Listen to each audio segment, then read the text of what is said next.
Yeah, so before we start, I think Len, I would just introduce to our audience briefly about you and also CCRU and also generally like the background. And for this part, I might talk in Chinese, and later I'll come back to Of you in course. English. Yeah. All right. 那个欢迎大家来到这个就是我们跟尼克兰的一个专访。然后这一次呢，我们收集了几个，就是像我们在这次会议开始之前，其实向所有人征集了大概有从100多个问题里面选出了有16个问题放到我们今天的这个问答来。然后我们今天的这个整个流程会是这16个问题分别分成了5个主题。然后每一个主题里面大概会有几个问题是相对来说可能是比较接近的，然后那个我们到时候会一个主题一个主题的过，然后每一个主题就是我们会让兰德去，就是他可能会一次性回答几个问题，也有可能一个个回答，然后等他回答完就是一个主题里面的所有问题之后呢，我们会邀请一开始提出这个问题的那个就是那个提问人来，就是如果他有想进一步想要追问或是想要讨论的话，他可以进一步的提问，然后我们就会就是稍微在这方面有个小的互动。然后正式开始呢，就是我觉得可能大部分过来听会议的人应该已经都知道尼克兰德是谁，然后也非常那个熟悉CCRU，就是那个就是赛博行动研究网络所啊，我不是很确定它的中文完整的翻译。他们最早是在华威大学上个世纪这个世纪初吧，在华威大学成立的一个赛博行动组织，然后他们也算就是我就不做太多的介绍，我相信大家应该比较清楚。然后再加上最近这几年就是在硅谷的，就是难得的黑暗启蒙，然后以及新反动运动，应该也算就是硅谷这几年意识形态的主流。然后再加上最近这几年的，不管是AI 的发展，还是局部的地缘政治的动荡，我觉得可能如今是一个我们现在处在一个当下去往回去回顾，在这个20年前 CCRU 提出的那些理论的一个很好的一个时间点，是一个很好的去回顾这些理论的一个时间节点。所以包括我们今天有很多问题，我们当时在挑选的时候，主要就是围绕有些问题它其实是结合我们当下现在的处境，然后去追问到底加速主义是不是一个我们真正的正在去前行的，就是正在发生的一个场景。我大概就先介绍这样子，然后我们接下来马上就开始第一部分的问题。All right then. So I had just briefly introduced them about like how we're going to plan on today's session, and also generally about the current situation we're having now. We're currently in the more accelerated technological society. As we can see, there's more conflicts.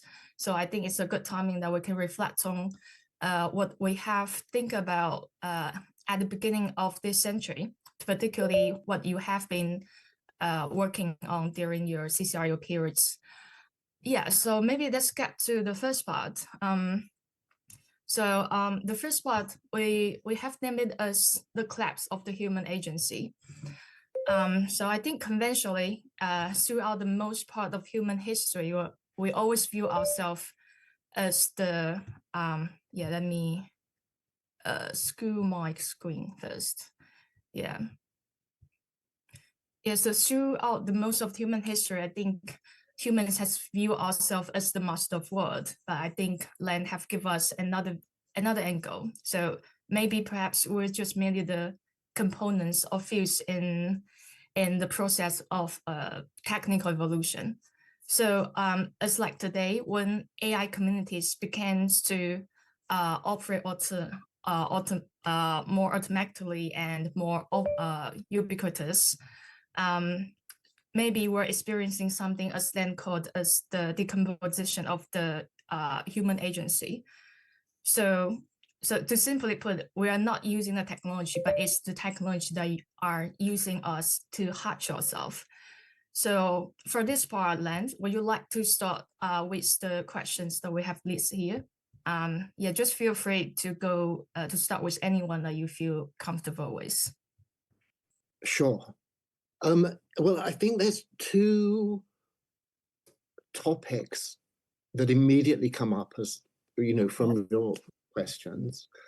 And I think they could be discussed in any order, really. Maybe it would be simpler, at least, though, to keep them just initially separate, even though they ultimately connect.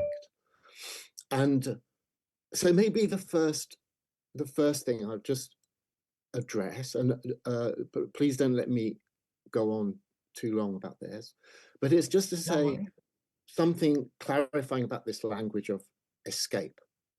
Okay. Because all the theoretical background, I think, to the entire area of concern that you have, your interest here, is, if it's stripped right down to the basics, is about cybernetics.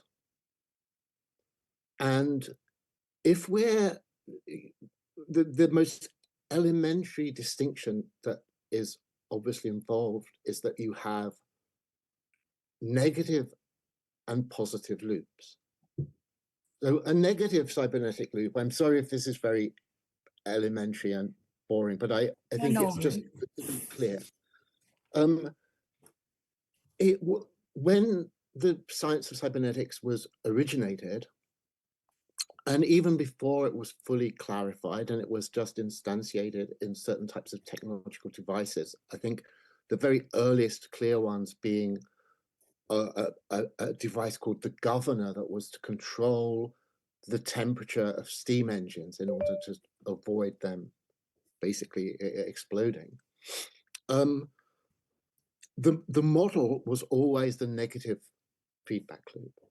That's to say that it was seen that the obvious function of an artificial cybernetic loop, a technological device based on cybernetic principles, would be to control deviation within a certain range. And so the most simple one is still it's been very tied up with the science of heat, with thermodynamics. And the most simple example is still a thermostat. So obviously with a thermostat, it uses feedback to correct towards some norm, and its aim is to stabilize a certain situation. So if it becomes too hot, it raises the temperature, and if it becomes too cold, it lowers the temperature. And in order to, by doing that, it maintains things within a zone of stability. Mm-hmm. Now that stability is the absolute basic model of what it is for something to be captured.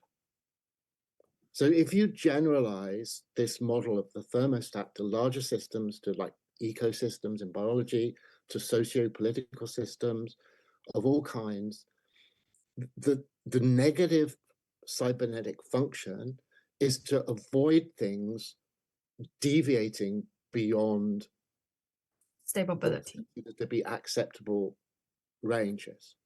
So therefore it's capturing them, it's maintaining them within a certain thing. If they try to go in a certain direction, it pulls them back.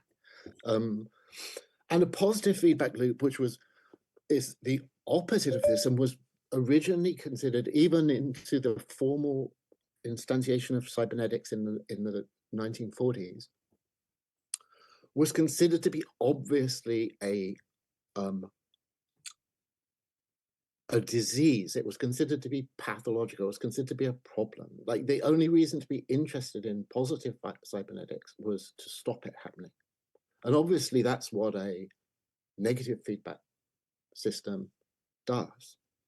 And there are various examples of positive feedback that show this very clearly. Most runaway processes are pathological. Like if if your thermostat in your house, if it was somehow capable of flipping over to positive feedback, it would just boil you alive in your room until it exploded. Or in musical systems, feedback, which they just call feedback, leads to this howl. If it goes to the state where things just max out, again, probably destroys the system. It's very natural for positive feedback to be considered a problem. But the difficulty is that if you pan out to the social, political, technological, economic processes of a modern world, they are actually at their deepest level characterized by positive feedback. This is why you have this term long-range runaway. That's to say, it's talking about positive feedbacks of the kind that is probably as clearly and formulated as it has ever been by Karl Marx's formula for the expansion of capital. And capital is probably really what we're talking about, where you go on a loop between the commodity and money. And when you complete that loop at each cycle, you reach a higher stage of that reality. You go from commodities to money to more commodities to more money to more commodities to more money. And obviously this is not just purely quantitative. It's a process of escalation. The nature both of capital and of the products of capital, the products of capital also being in the most important sense what Marx obviously calls fixed capital. That's machines to actually upgrade your production processes, are qualitatively being improved by this loop. So you have the fundamental capitalist mechanism, if it's just stripped down to this absolute basic formula, is a positive feedback system.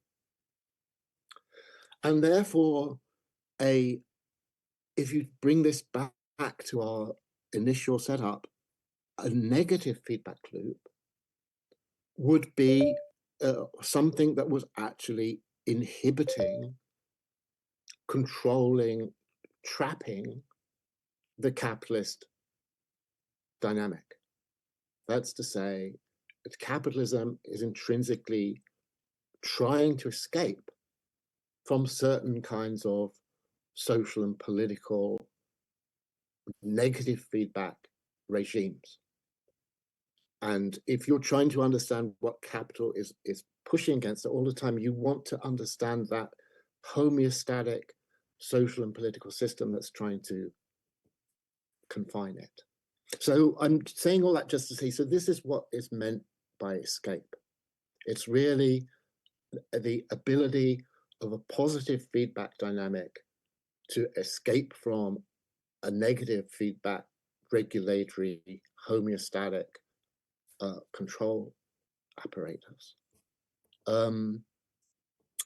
So you have a more specific question then about like what's the most direct path, and you're specifically talking about LLMs. I'm going to cut this short in a minute, and we can do more of a back and forth. Yeah, sure.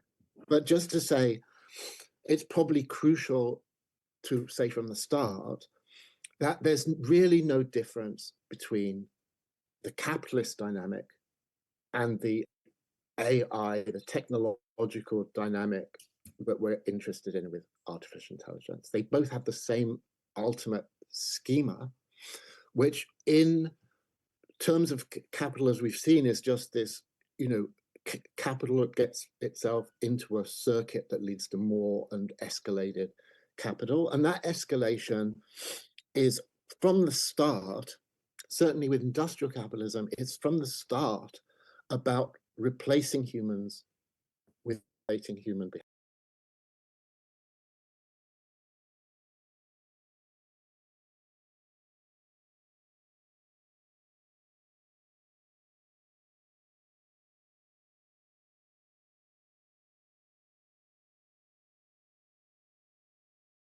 human behavior. It's just that now this human behavior is at this complex level to do with language and quite amazing levels of cognitive activity, you know, solving math problems, writing computer programs, all of these kind of things, you know, are new and innovative and shocking to people, but they're actually very, very continuous in the historical process with the basic capitalist dynamic that has been in place since the start of the Industrial Revolution. So maybe I should stop that now and just let you guys come back before switching over to the what I think is the other side of the question, which is about the agent. Sure. Maybe let me just maybe briefly wrap up what you have talked about. I'll try my best. I certainly can't replicate all what you have said. So what I understand is so you define escape as a dynamic or a struggle between how essentially a cybernetic style of struggle of how a particular means or object, how do they escape from the negative feedback to positive feedback. And you've given many examples and how originally the small scale of the techno objects like steam engines or the accelerometer once being controlled within the negative feedback. And however, I might lose some part of that. However, for the capital development, it has the intrinsic tendency to escape from a more social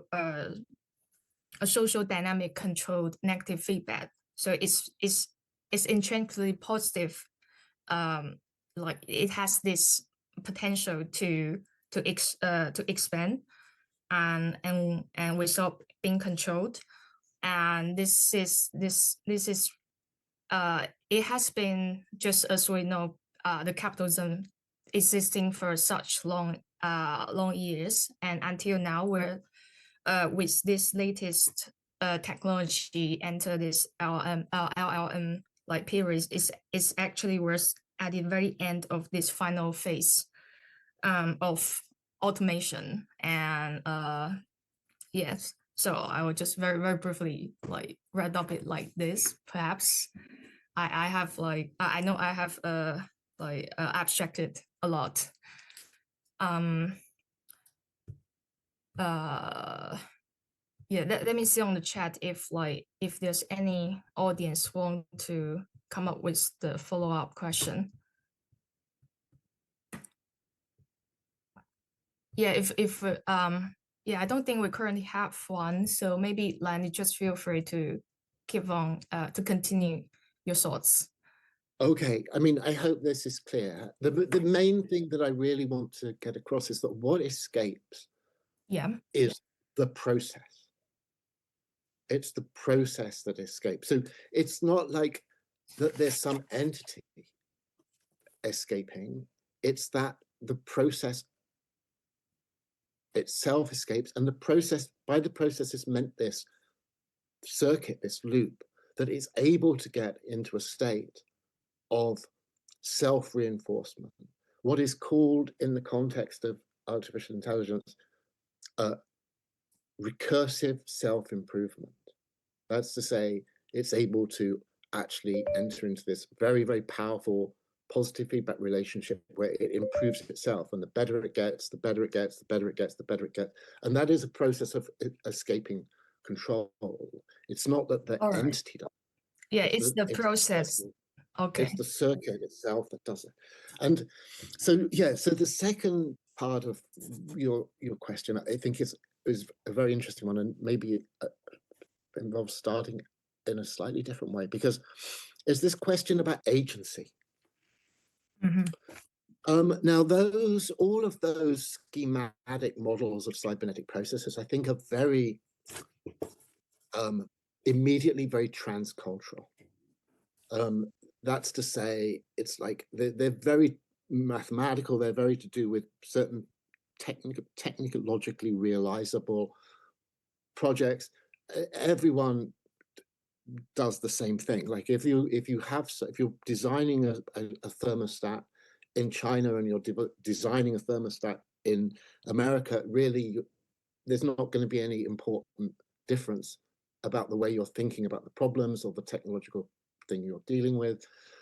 I'm not so sure that that is so true with this question of agency. I don't know whether it's the case that there is a transcultural conception of agency that is as neatly and obviously universal, because it's very much articulated in terms of particular cultural, and I would say especially religious traditions. And so the notion inherited, I mean, there's obviously, just looking at the Western side, there's a sort of long involved cultural history in various stages. One of the most sort of important, and I would say really even founding texts of the Western sociology is Max Weber's Protestantism and the Spirit of Capitalism, where he is specifically saying that the development of the Western religious tradition to the Reformation and the origin of Protestantism was crucial to igniting the capitalist development and obviously with that the Industrial Revolution. That you could specifically see that it had certain cultural traits attached to it, which very much involved a certain sense of agency, a certain construction of the notion of what an agent was, what human freedom was, freedom of the will being a religious and theological category, obviously, in coming out of Christianity. And so in China, it's interesting. I mean, there's obviously are parallel notions, and it's obvious that there is a notion of agency in China. It's not as if this is just some completely foreign notion, but it probably has very, very different cultural and religious roots and is articulated in different ways. And I say this, the reason I say this is because in the Western tradition, the kind of Protestantism that Max Weber is talking about as being the capitalistic religion par excellence is Calvinism. And Calvinism, which is a version of Reformed Protestant Christianity, was basically the dominant theology in the English-speaking world. And it has a very paradoxical relationship to the notion of agency, actually. It's like already this was a very paradoxical problem because the theological construct that dominates is based on the fact that it's a Christian religious viewpoint. It is theistic. It believes in a God, and it believes that God is completely has infinite power and is eternal. So it indefinitely inherits the notion of free will. It's very false to say Calvinism doesn't believe in free will. It has a very strong commitment to it, but it wrestles to bring it into conformity with this notion of a supreme, eternal God. And the term, there's a set of terms associated with that, but the most commonly understood one is this thing called predestination. And predestination is the notion that what will happen, I mean, the Calvinists themselves are particularly interested in what will happen to the human soul, and in particular, whether it will be saved or damned, is something that is decided by God, and therefore it's decided in eternity. And because God is an eternal being, God cannot be surprised by anything that happens in time. It's not possible for anyone to surprise God, because for God, all of time has already unfolded. God is eternal. That means like God is outside of time. The whole of time is simultaneous to God. And therefore, nothing that happens in time can be a surprise to God. Nothing in particular that happens in time can be in any way contrary to divine will. So this is Calvinist theology. And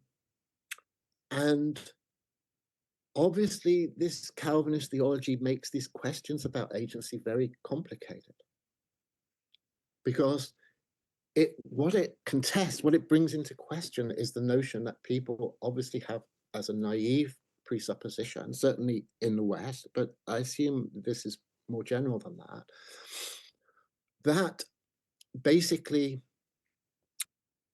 time is something that moves forward from the past through the present into the future, that human agency is basically the vehicle that through its action conducts events to some degree, again, from the past through the present into the future. And so the notion of progressive time, that's to say time moving from the past into the future, and the notion of agency are very linked together, at least at the most vulgar basic level. But very deeply in the Anglo tradition, this notion is brought into question, is made paradoxical. And it's made paradoxical because of the fact that, just to repeat and put it in theological language, God cannot be surprised. So it cannot be that a human being is able to do something in time that is not already expected by God, because God is an eternal being. So, okay, there's lots of ways to go with that, and I don't want to go on too long, but let me just say, if you have that grid, the question of the collapse of agency is complicated, because obviously for a Calvinist,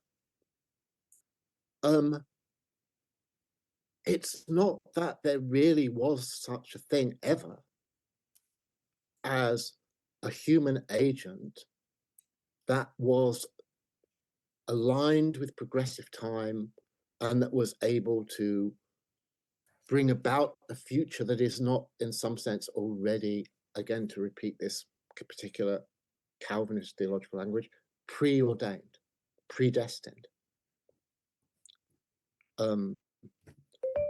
And I won't go on too long. I'll just make one other little point. It's just to say, so lots of the sort of trends in this kind of thinking, and you can get there purely out of this cybernetic thinking with just a little bit of philosophy, also calls into question the notion that the basic direction of time is, those two things are really the same. We naturally privilege the former. We naturally think it's more, is actually just as strong as the former thought. There's no really persuasive philosophical reason to think that the movement forward in time is actually more realistic than the notion coming backward in time. And there's certain types of events that seem to bear the signature of this reverse current, this flow from the future back into the past.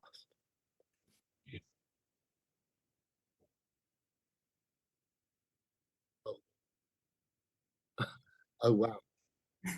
Sorry for this keep happening. We don't have the account that lasts for longer like session. Oh, okay. I'm sorry about that.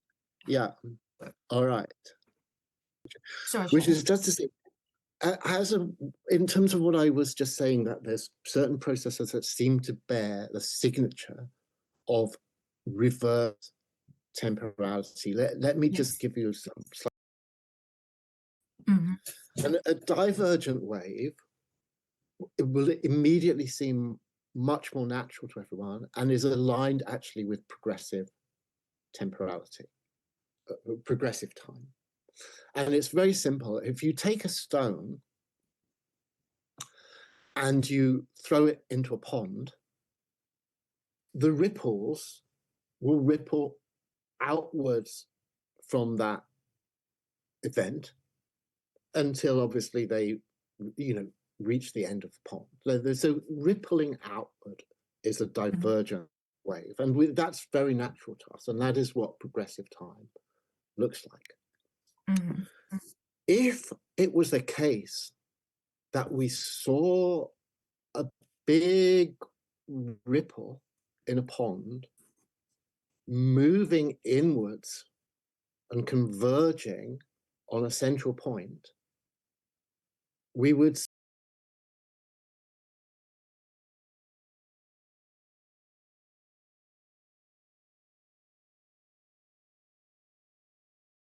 processes that I'm talking about that are governed by positive feedback, which is self-assembly, because the divergent wave is the pattern of something falling apart.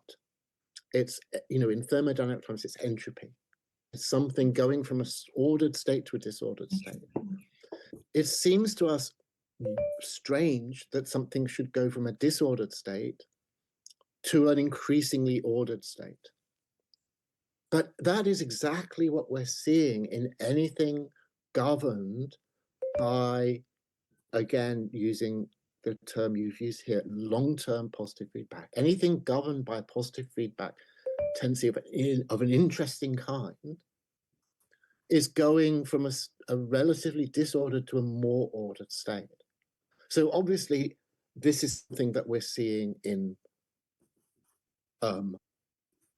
technological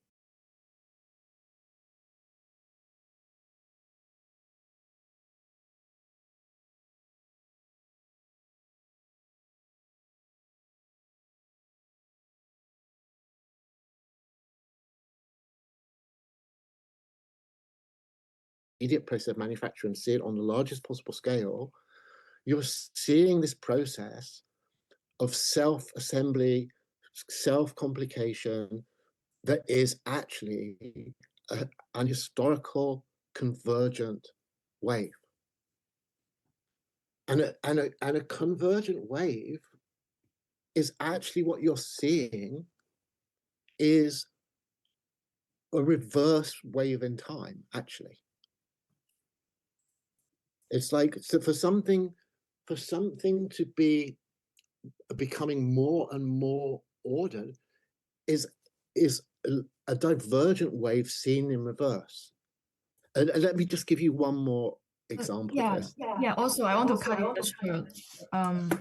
Why there's an echo? I also want to cut in a short question. So how, why, so it feels like you have assumed this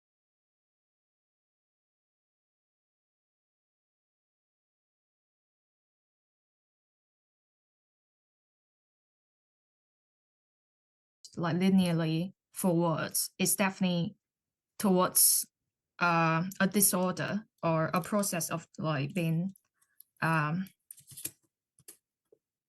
dissembled, that how could we know whether like how can we like how are you sure like the direction, the progressive direction, how can you identify whether it's becoming more in order or disorder? How can we Yeah. define direction? Yeah.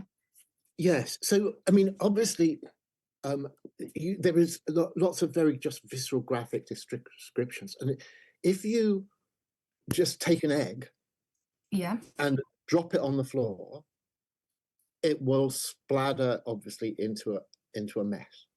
And you could have a video that was, that you video record that process happening, and then you just scramble it completely. So you don't know where there's the beginning or the end of the video. Yes. It's taken entirely out of order. And someone says to you, put this video in order. I'm not going to tell you what order it is. You put it in order. You would be able to do that. I mean, I guess it would take a while because there's a lot of stills or whatever, but you know which goes in front of the other, because what you're saying is like, the more disordered the egg, the later in the video it is. If the egg is highly organized and completely still integrated, and it's got a shell on the outside and then the white and then the yolk in the middle, that must be, the earlier state. And if it's all disordered mess on the floor, that's a late state of the egg. Now, the thing is that, just to go out of social history for a minute into biology, there are eggs.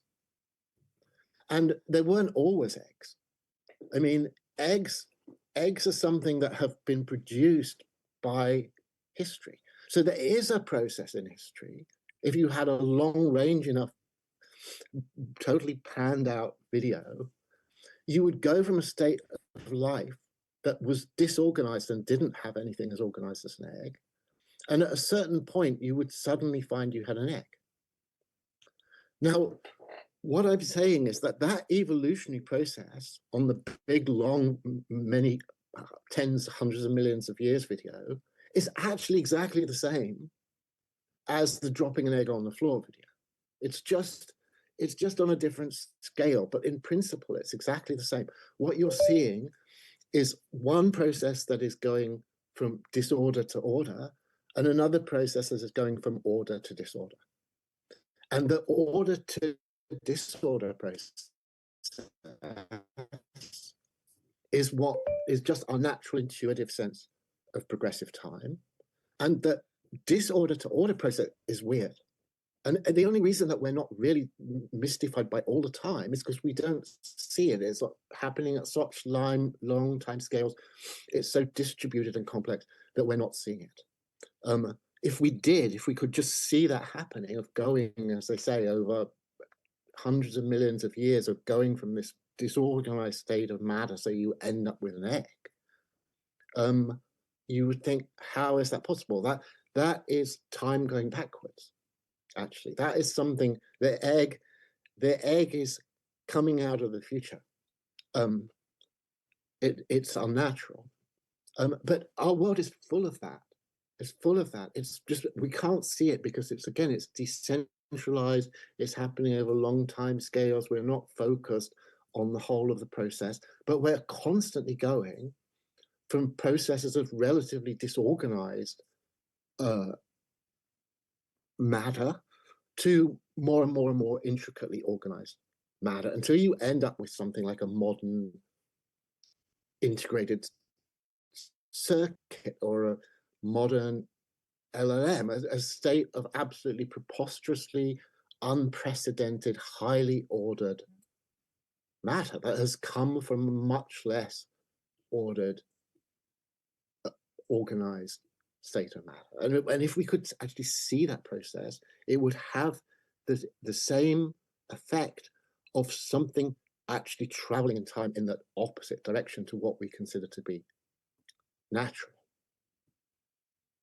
And I would say, just as one final little rider to that as our curve takes us into higher and higher levels of acceleration, the sense of time reversal becomes stronger and stronger.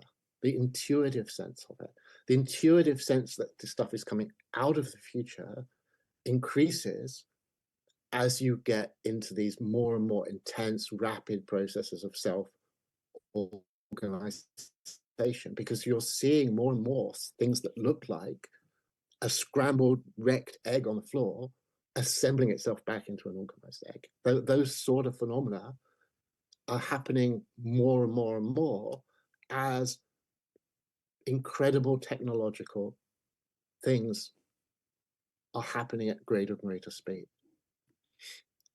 So the feeling of descending, like from the future, just as you said, a more modern integrated circus, we have like stronger feeling of that kind of circus descending from the future. Yeah, we have a sense of the organized thing. So what is that organized thing that's actually coming back to us? I mean, that's an interesting, and to a large extent has to be a very open question, because that's to say, what is, at some level, it's a kind of some kind of super intelligence that is coming back to us, reaching back into history. And of course, we don't have a clear picture of what that is. All we can see is that we have this more and more powerful sense of a convergent wave happening that seems to violate our natural intuitions about the direction of time. And with that, our natural sense, our natural intuitions about human agency. Because if time is not mostly progressive, it's not mostly moving from the past into the future, then our role in what is happening is much more complicated.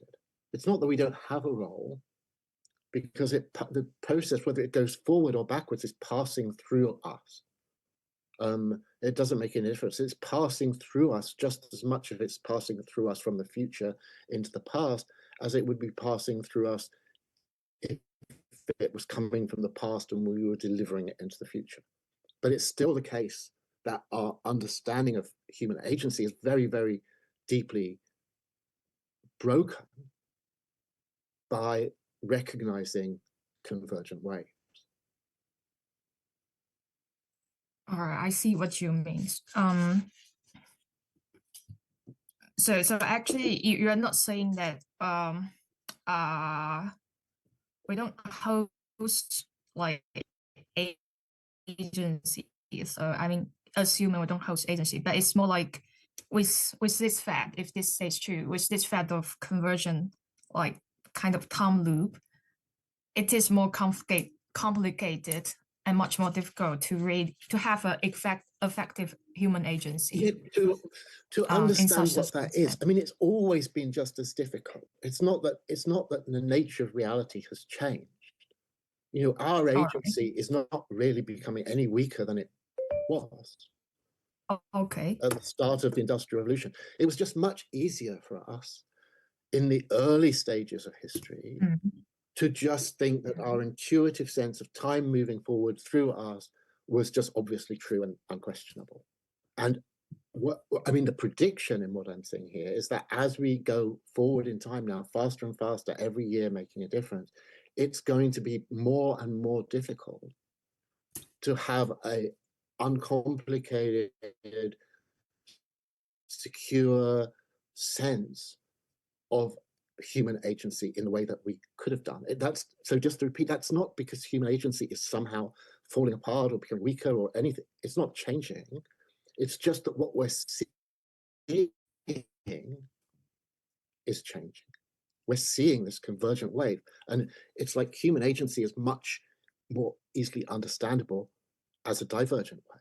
So let me just, I'm sorry I'm going on, I know it's because it's obviously a bit complicated, but if I can just go back to this dropping an egg on the floor thing. Sure.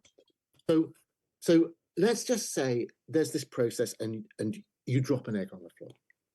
Mm-hmm. And as I say, we've got a video, and that video is time. And there's the question of like, which way does the video go or whatever, which direction is time coming in? Obviously, if you play the video one way, where you start off with an egg and you drop it on the floor and the egg splatters, you have a strong sense of human agency. There was an egg, I chose to drop the egg on the floor, the egg is now destroyed. I did that, and I did it in time, and it all makes sense, and it's a divergent wave, and it started from a highly ordered state and went into a disordered state, and that was because of me. Mm-hmm. If you're persuaded that the video goes the other way around, so that the egg reassembles itself off the floor, and let's even say it's probably making it a worse thing in a way, but let's just for dramatic effects say it comes together into an egg and then rises up and ends up in your hand. Yeah. Now it's the same thing that's happening. All you've done is you've just switched your sense of the time process. There's exactly the same events occur in both of those videos. In the second video, the one where the egg goes from being splattered to ending up in your hand, it's much more difficult to have a confident, natural, intuitive sense of human agency. You can't, after watching that video, the video that ends up with what had been just a splattered mess on the floor and now ends up as a neat egg in your hand, it's very difficult to say, as you did with the video the other way, I did that. That was me. I chose that to happen. It just is a much more difficult thing to say. You find yourself really asking what actually happened there. What actually happened? It must the forces, the process, the agency, the thing that made that whole thing happen such that the egg ended up in my hand cannot have been something that I did in the same easy way that it is the other way around. And just to repeat what this analogy is trying to do is just to say, like, our whole technological and economic civilization is like that egg, and so we're saying we've got all this stuff coming together and becoming more and more complex and gathering together as a convergent wave, and we're saying, oh, we did that, we made that happen. We have this thing, this incredibly complicated, organized, amazing thing that was massively disordered, and now we have it in our hands and we did it. It's like, that's difficult. That's just the same as the thing with the egg. It's like, it's how did we do it? I mean, it's like, what happened actually? The human agency story becomes more and more difficult. And as the process accelerates, it becomes, that just makes the counterintuitive, the complex, problematic nature of the process more and more and more vivid. And so, the question of agency therefore becomes more complicated. All right. Maybe the way I understand this, I'm probably wrong in this very impressive scenario, like how to make sense of how this egg from the floor back agency. So it's perhaps, so you may believe like in this reverse process, still the human agency has been engaged in this process, but it's just we will need to figure out an alternative philosophy or an alternative ontological understanding of this, how our agency is playing in part in this, in helping complete this process. So you do believe that during this process, yes, we have involved in it, but it's just we don't know how we being involved in it. Right. No, I think that's very good. Exactly. That's the the problem. It forces us to rethink and complicate our notion of agency. But everything associated with agency, all our psychological processes, our thoughts, our intentions, all of that stuff is the same in both videos. It's not as if there's one video where we have all those, oh, I'm going to drop an egg and all of that, and the other video, all of that stuff is cut out, and there's just the egg story. No, it's the same. It's purely that it's done backwards. It's like you don't lose any of the psychological content. You don't lose any of the actual intentionality. Nothing has changed except the time direction. All right. Yeah, I got you. Just let me ask, is there any audience want to join in the conversation to ask questions for now? Yeah, and let me also check on the chat from the other groups, because some of our other audience, they are in another meeting because they can't into.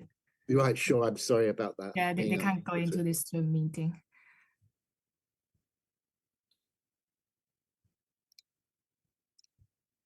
Yeah, I think we can keep going. Yeah, and also to just make sure we can finish as much of this the questions on this sheet. I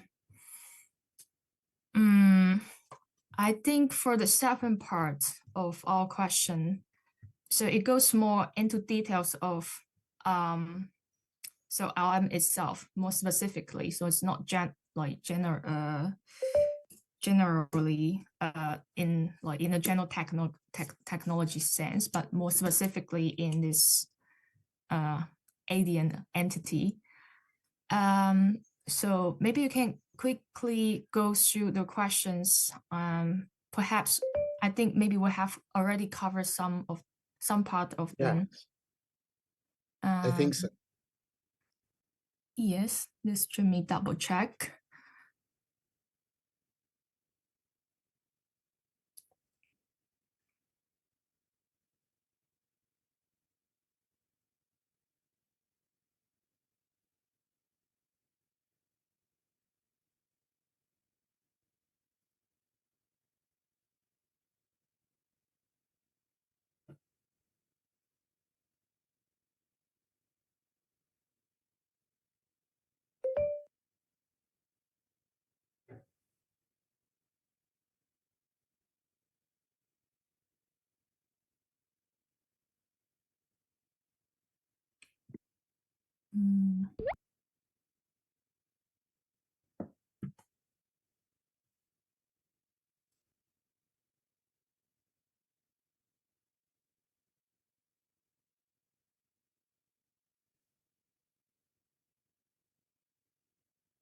I mean, there's lots of good questions here, some of which I think are very open still, frankly. Like, Yeah.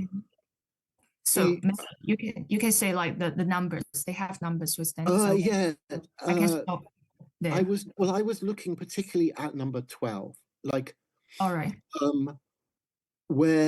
Which is obviously, this is a question lots and lots of people are asking at the moment about what's going to happen to humans. I think the story that they're just going to become irrelevant in some more or less terrible way is being very widely discussed.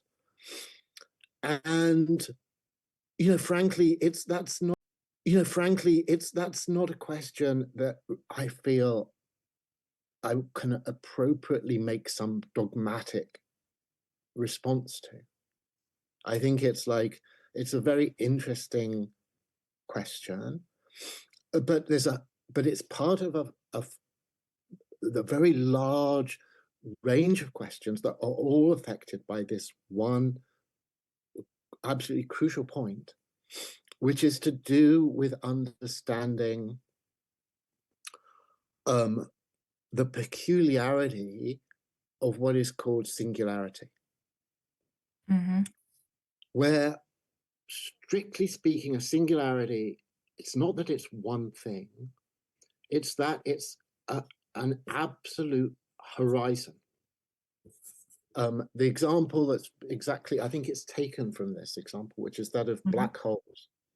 So, with a black hole, because light cannot escape from a black hole, there's a certain threshold where you can receive no information at all from a black hole. It's an absolute limit to what you can know. You reach the event horizon that surrounds the black hole, and what is beyond that is absolutely impenetrable to human understanding, or in that particular example, to physics as a science. It just can offer nothing.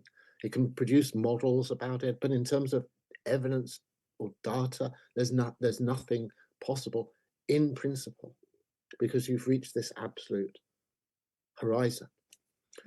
And I think, I mean, this is obviously a controversial point, but I think the strong version of everything that I've been saying up to this point requires ultimately that you have a notion of technological singularity, as it's often called. That's to say that when the arrival at forms of intelligence that are drastically superior to the human level are in principle unimaginable by humans. It's like we obviously cannot imagine it. It is impossible for an inferior intelligence to imagine a superior intelligence. It's not just hard. It's not just. It's like another dimension. Yes, it's by definition completely beyond us. That's what it means to say it's a super intelligence. It means it's utterly beyond our imagination.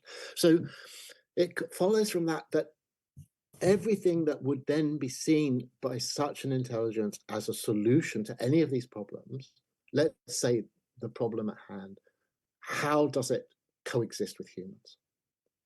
So that's a question we're very interested in.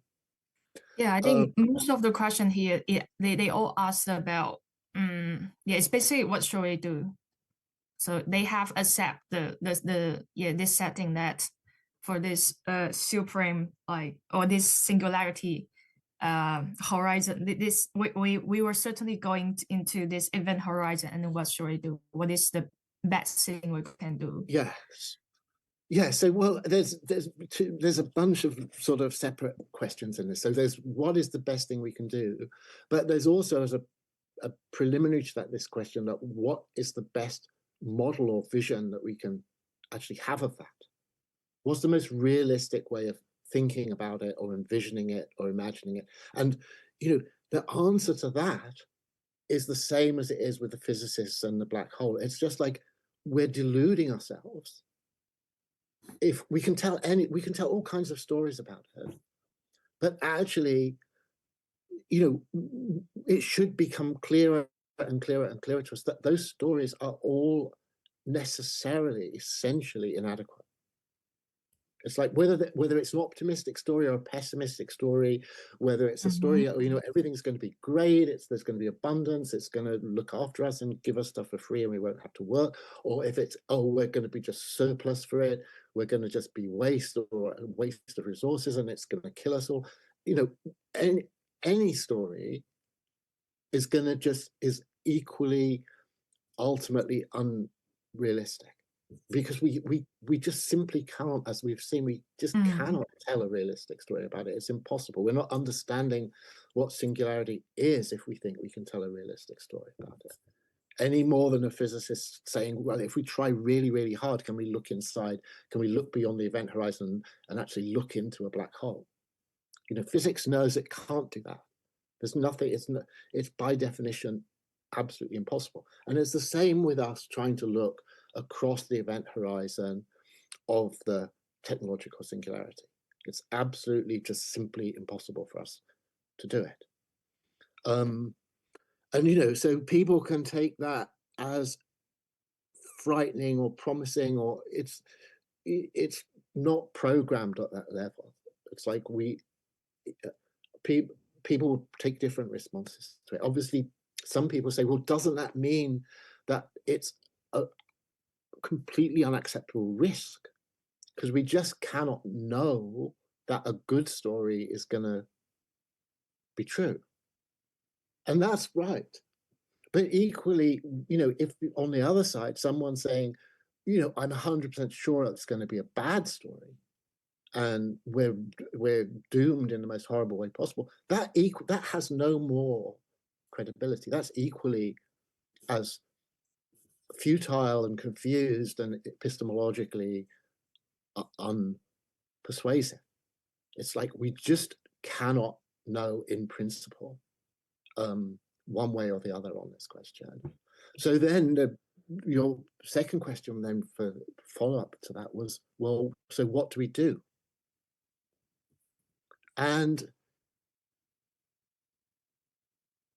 I don't know. I mean,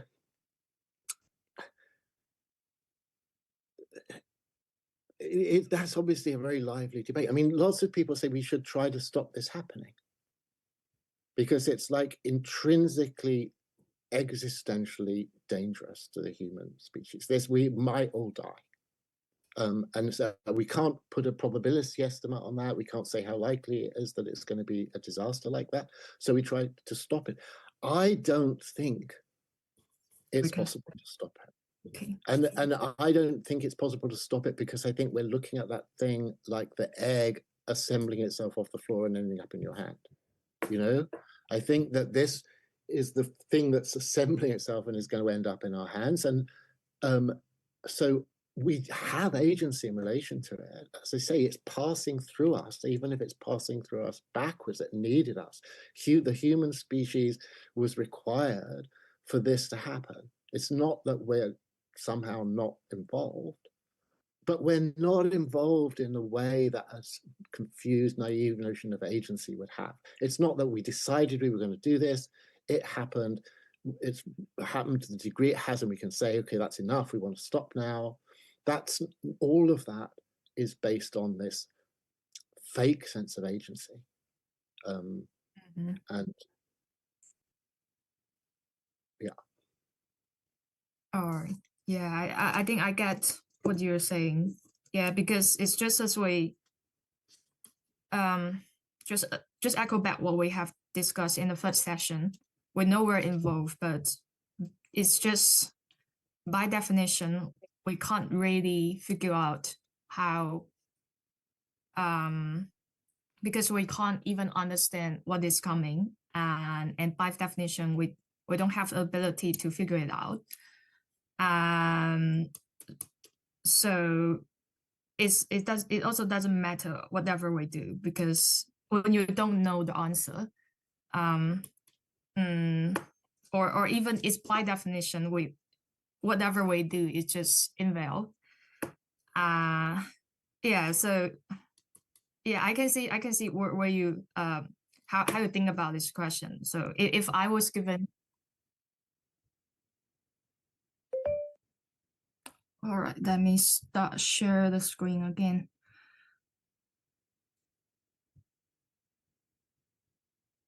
Hi Len, can you see my screen? Yes. Yeah, so I think what we stop is just I was trying to like wrap up what you have shared in this session. So I feel, yeah, essentially it's the feeling like there's nothing you can do. So yeah, I know in this situation it's not something you're intuitively accept as we always like we always use, like us human beings throughout human history, we've always think of our like our we have the autonomy to construct where we're heading to. And so I can certainly get what you're trying to convey here. And also I feel a feeling of so do you feel this actually I don't want to phrase it like that, because I feel the answer is probably not wait, have you lost land? No, I'm listening. Sorry. Yes, this is just one point. The window is stuck, so I saw we lost it. Um, um, is there a feeling of yeah, sorry, I'm thinking about the exact word to say that. I was going to say, is there a feeling of nihilism here? Though I also feel not. It's just like it's more like a fad rather than nihilism. Well, I mean, nihilism is a very interesting word. Yes. And, you know, actually, like, if we were to follow that route, it would be a way to returning, in a way, to this cultural conversation that we were having. I'm worried it's a little bit of a digression, but I'll just see if I can just in 2 minutes just say a couple of things about this. Okay.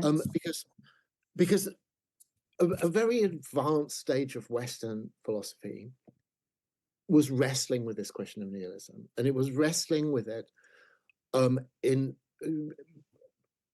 it's probably most famous, like the philosopher Friedrich Nietzsche has this notion, obviously very famous, of the death of God and the history of European nihilism, where he thought that nihilism was something that came inevitably out of Christian civilization, and a slightly later philosopher called Martin Heidegger takes up this notion and thinks about it a lot. But then it becomes, in the years just before World War II, in particular, it's taken up by some Japanese philosophers who call themselves the Kyoto School. Mhm. And the Kyoto School want to put this whole discussion into conversation with their own religious tradition, which obviously comes actually from, I mean, in these respects, comes from China most immediately, which is Buddhist, especially Zen, or you say Chan Buddhism, and they want to say, look, nothingness. Nothingness is not just a negative notion. You know, it's a positive religious conception. Sunyata, the void, however, whichever language we're going to try and say it in, or whatever. Within Buddhism, nihility, nothingness, is not the result of the loss of some other positive religious attachment. It's in itself a positive religious conception. So anyway, look, I'm not going to go down that rabbit hole. I'm just saying that I think this nihilism question actually plugs into a lot of currents in Chinese culture. And, if taken as something that's positively interesting and not just a kind of slur, it actually might be, a very fertile and productive way of thinking through some of these things. But I think, to get back to our, and I really will make this succinct, to get back to where we were just before that digression, but I think also in relation to your question about nihilism, I think it's really important to try to, however complicated it is, to hold on to this notion that it's not as if human agency is actually being abolished. Mhm. No real damage is happening to human agency. As I say, you just endlessly returning to this analogy, but because I think it's right, of the falling egg. You have exactly the whole content in both. There's as much, whatever was real agency in the dropping egg is real agency on the ascending egg. The only thing that has changed is that the confident, intuitively obvious sense, I did that, is gone. But the actual, whatever was real in terms of what you were doing or contributing to that process, you the humans obviously contribute essentially to this historical process. It's not that it's not they don't. It's not that the notion that they contribute to it is an illusion. It's just that they understand their contribution in ways that are not sustainable philosophically. And so in that's I think there's a certain vulgar notion of nihilism that would be people saying, oh, we had agency and now we've lost it, or we thought we had agency and actually we've learned we don't have it at all, and there's nothing, we have no role in these things. All of that is wrong. All of that is too crude and as an overreaction. That's not the thing. The amount of agency that we've ever had, we still have. I mean, even more, I don't know, but it's certainly not that agency itself has been destroyed. Actually, how do we verify like our agency has been intact? How do we verify this? Because the process is moving through us. I mean, to the extent that certain of these futures have humans just pushed out of the loop, and the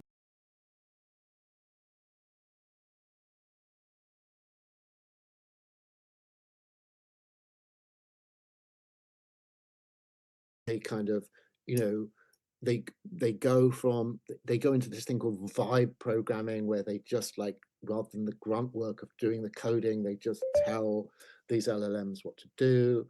That humans are still completely involved, and so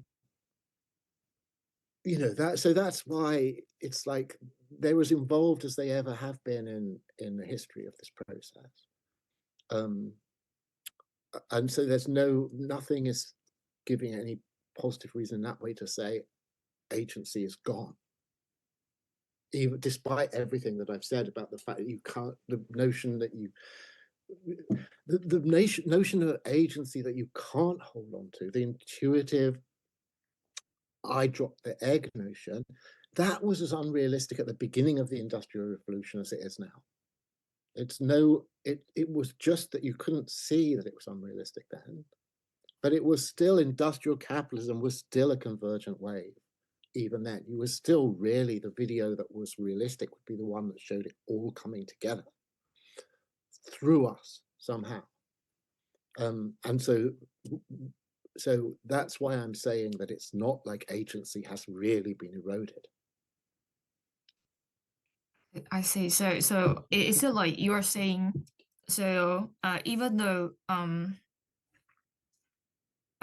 so I would say, like, most of us who are living in our, like, current age, or even not just people who live in this 21st century, but even further, starting from the Industrial Revolution, humans have start to have this sense of losing control over machines, or this automatic, like, a much more and more autonomous society. And actually, this feeling of losing control, or this feeling of velocity, like this evolutionary velocity acceleration, is actually it it is actually because we haven't really figured out. It's actually because we're start to seeing this conversion of time. It's actually the scenario manifest that, like, it's those feeling of losing control is actually a manifestation of this converged time. And it's not actually that we are losing our agency. It's just we start to seeing this. So yeah, Yes, it's what you were saying.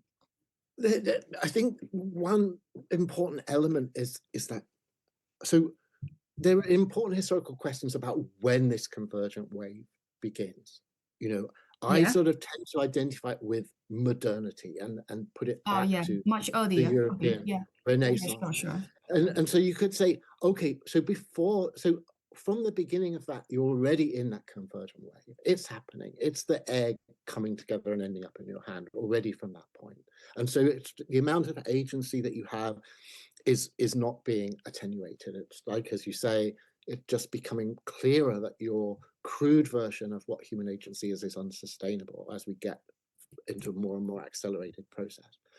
But someone might say, well, but didn't we have greater agency before that started? You know, before that whole wave started, and when we were in a much more stabilized, contained social order, when there was no capitalism, when society was basically much more homeostatic. And what I'd say to that is not really, you know, because we're back to this thing that, you know, what the positive feedback process does in modernity, the negative feedback process does pre-modernity. It's not that you have more human agency in a stabilized society dominated by negative feedback than you have in a highly dynamic society dominated by positive feedback. It's like your level of agency is the same in either. It's the, you know, all the agency you think you're losing to the process of capitalism is agency that you were previously losing to the maintenance of a stable society. It's just neither is more or less agentic actually than the other. It's like, that's why, obviously, in some ways, capitalism generates a strengthened sense of agency. You know, it's associated with kind of a more liberal, maybe individualistic attitude that people are more free to decide their own lives, that they're not as dominated by their social roles. I'm not saying that that's true. I'm not saying people have more agency under capitalism than they do in a stable traditional society. I'm saying neither way. You know, it's not. It's like it's there's no particular loss of agency associated with capitalism. It just is a different balance. It's a different, you know, what you lose in terms of the fact that you're seeing this more and more autonomous machinery emerge. You're gaining in the sense that traditional social constraints are being loosened and people have more agencies to decide the direction of their own lives. There's it's just an equation that is probably more or less like a conservation law in physics. It's just like if you gain in one, you lose in the other. So yeah, I know. Sorry, I know this is kind of complicated and there's a lot of things going on here. You have explained it well. I think there's one question in the chat. Let me just have a look on that. You can also check on it on the chat. Yeah, let me see the chat.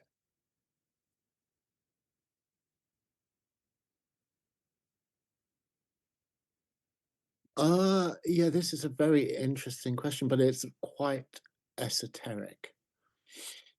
So this is going into this whole zone about whether you can use processes of the occult processes like divination in order to relate to the future in ways that go outside normal intuition.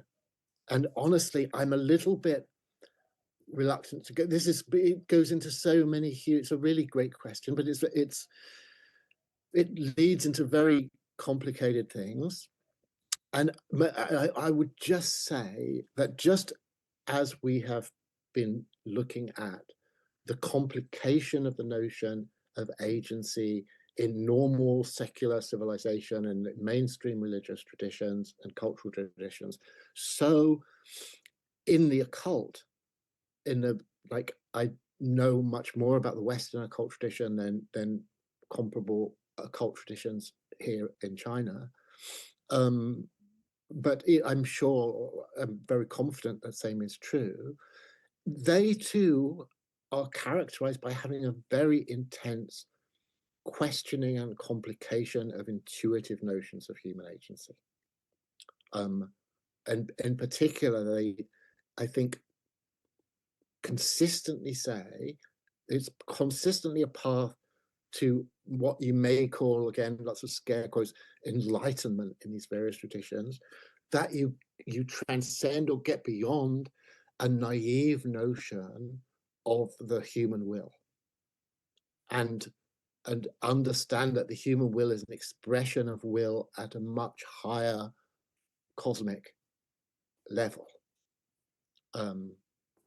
That things are working out through you to a large extent, and that you as an individual being are not the kind of essential locus of decision making and intention.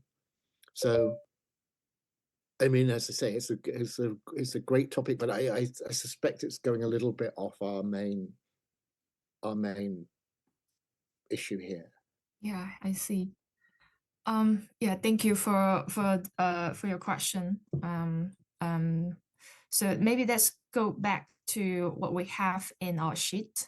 So I think we have mostly finished the second session, and let's move beyond.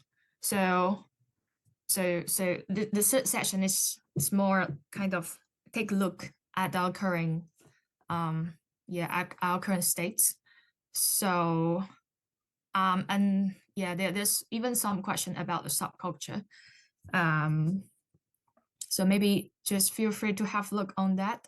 And Okay, well, some are very easy to answer, sadly, because they're not good answers. Like when you say, "Are you familiar with the ACGN?"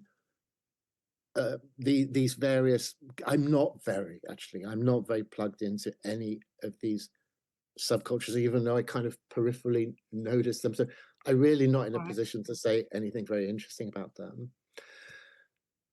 Palantir, again, I mean, it's obviously interesting, but I just don't think I have studied it enough or thought enough about it to answer very interestingly that question. So, I mean, I recognize how interesting it is. I don't think I have anything to say about it. Peter Thiel has been a very important figure in lots of these developments in American politics, but Palantir in particular, I don't really know much about, other than just very superficial level, like news story understanding of it. Trump.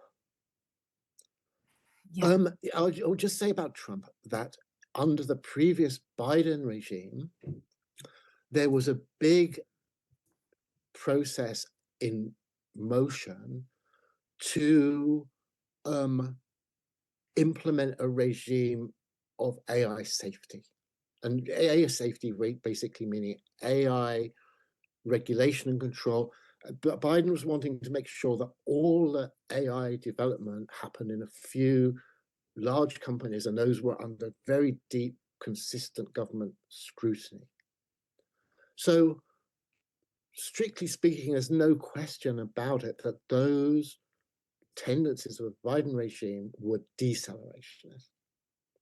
And the fact that those initiatives to put more government control, more centralization, less diversity, less innovation, less acceleration in the AI field in particular, all of that has been swept off the table by Trump's election victory.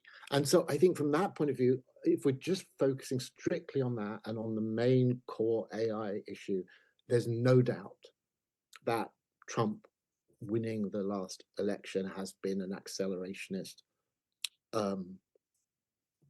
victory, because it's led to a much more, I think we've even just seen it, much more accelerated AI activity, less worries about regulatory capture, more diversity, so they're all competing with each other and urging themselves on. And so yes, for sure, on that particular, I realize that's only part of your question, but that's the part that's clearest, I think.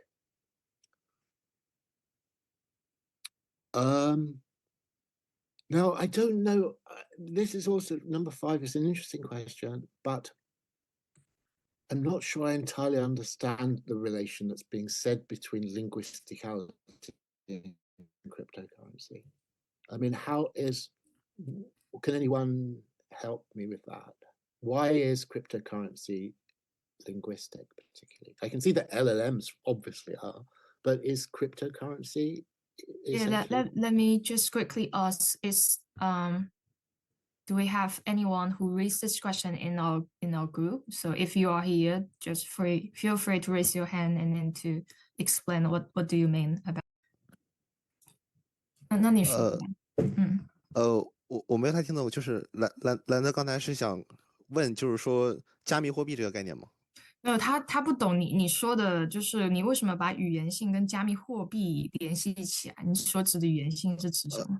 呃，就是因为我可能想去把文字本身设想为一种货币，对，就是在这个意义上讲，我本身就是再去将一种前文字的那种状态和一种加密货币的状态，再去尝试做一些关联性的，就是说思考吧，或者说我可能尝试去将文字这个代句，把它理解成一个需要有一定经济或者说安济运动的这样的一个基础的这样的一个政治行为或者说政治干预行为，对，然后在这种前提下，我我这个问题其实是也可以反过来问，就是说货币本身它是否是一种货币性是否是内在于一种语言运动之中的？对，我可能我会这样说这个问题。我大概理解一下哦，嗯，就是呃，你其实是不是想要探索，就是货币它有点类似于做一种跟语言一样的一种共识的存在，就是的，它就我可以把它理解为你想要去知道它也如何作为一个共识去就有点类似于形成一个像超信一样的那种信念吧。就比如说，可能，因为我最早对这个问题的理解是，可能你想说是就是加密货币，它目前为止就是或者说就是这个 crypto 的技术，现在目前为止它也是类似于一种在超信的状态，然后嗯，然后形成变成一种现在就是集体的行动的那个共识。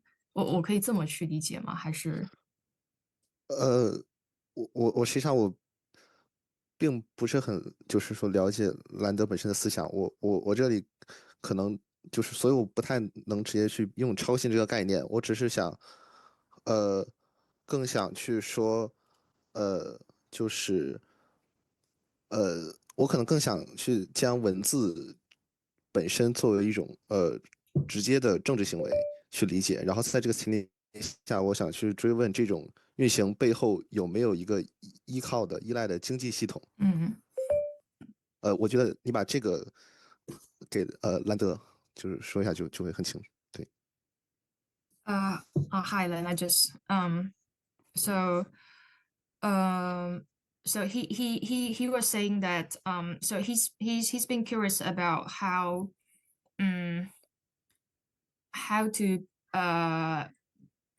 put, for example, the language, the linguistics used, the political language that we used, with um the currency.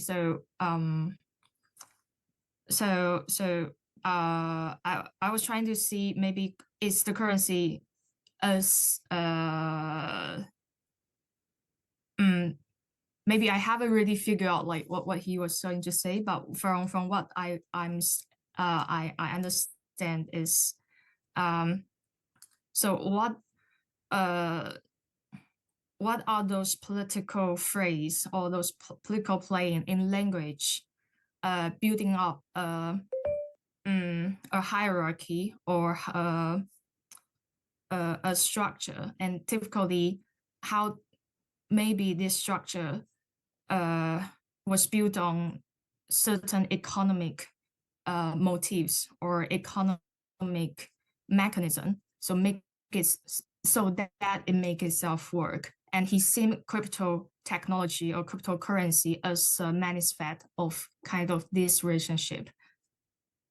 Yeah, I'm not sure if you have got what. Yes, I mean, if I'm not 100% confident that I'm understanding, but if I am understanding it, I think that there are certain innovations that can be very accurately described as liberal technology. And I'm using liberal in the old sense, not the way it's used now in American, like liberals versus conservatives politics, but liberal in the sense of the liberal side being decentralized and self-organized. So it lacks a central controlling node optimally. And that's why the sort of key term for liberalism coming from Adam Smith is the invisible hand. That's to say, it's not any controlling node that you can see. There's not some agency, some historical agency that is controlling it. There's an empty summit, there's an empty node that means that the decentralized system has no overseer. And so the first really clear, I think, concrete liberal technology was the internet. Because obviously the internet, it was like, it began from this problem about, oh, you know, if we have a nuclear war and there's a controlling node for the whole of the internet and people destroy that controlling node, you lose the whole internet. So we need to have a system that's radically decentralized, to say there's no center. There's no part of the internet that you can take out or destroy, remove, and collapse the internet. It has to be decentralized. So it was a kind of initially a military and strategic requirement, but it resulted in what was, I think, clearly a liberal technology. And I think cryptocurrencies are the same. I think they too are a liberal technology. They operate without a central node, in this case, without a central bank. So they're intrinsically decentralized. They're intrinsically free of any kind of oversight. So I don't know whether that's the question, but if it is, that's my answer to it. Yep.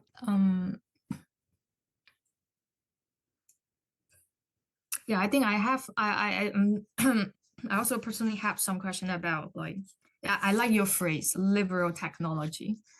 And I do agree with you, like internet is the first complete yeah, in the sense of liberal technology, since it intrinsically is technological structure is decentralized, a net. Right. Exactly. Yeah.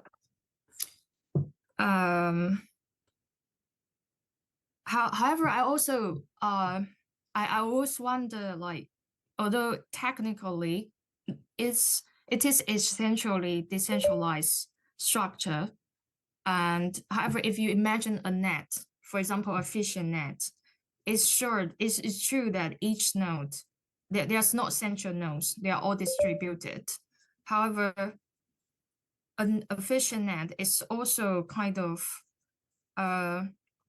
is at the same time a structure that is easy to be captured. So, like, for example, you use fishing net to catch fish, and a real world example is might be during the last century.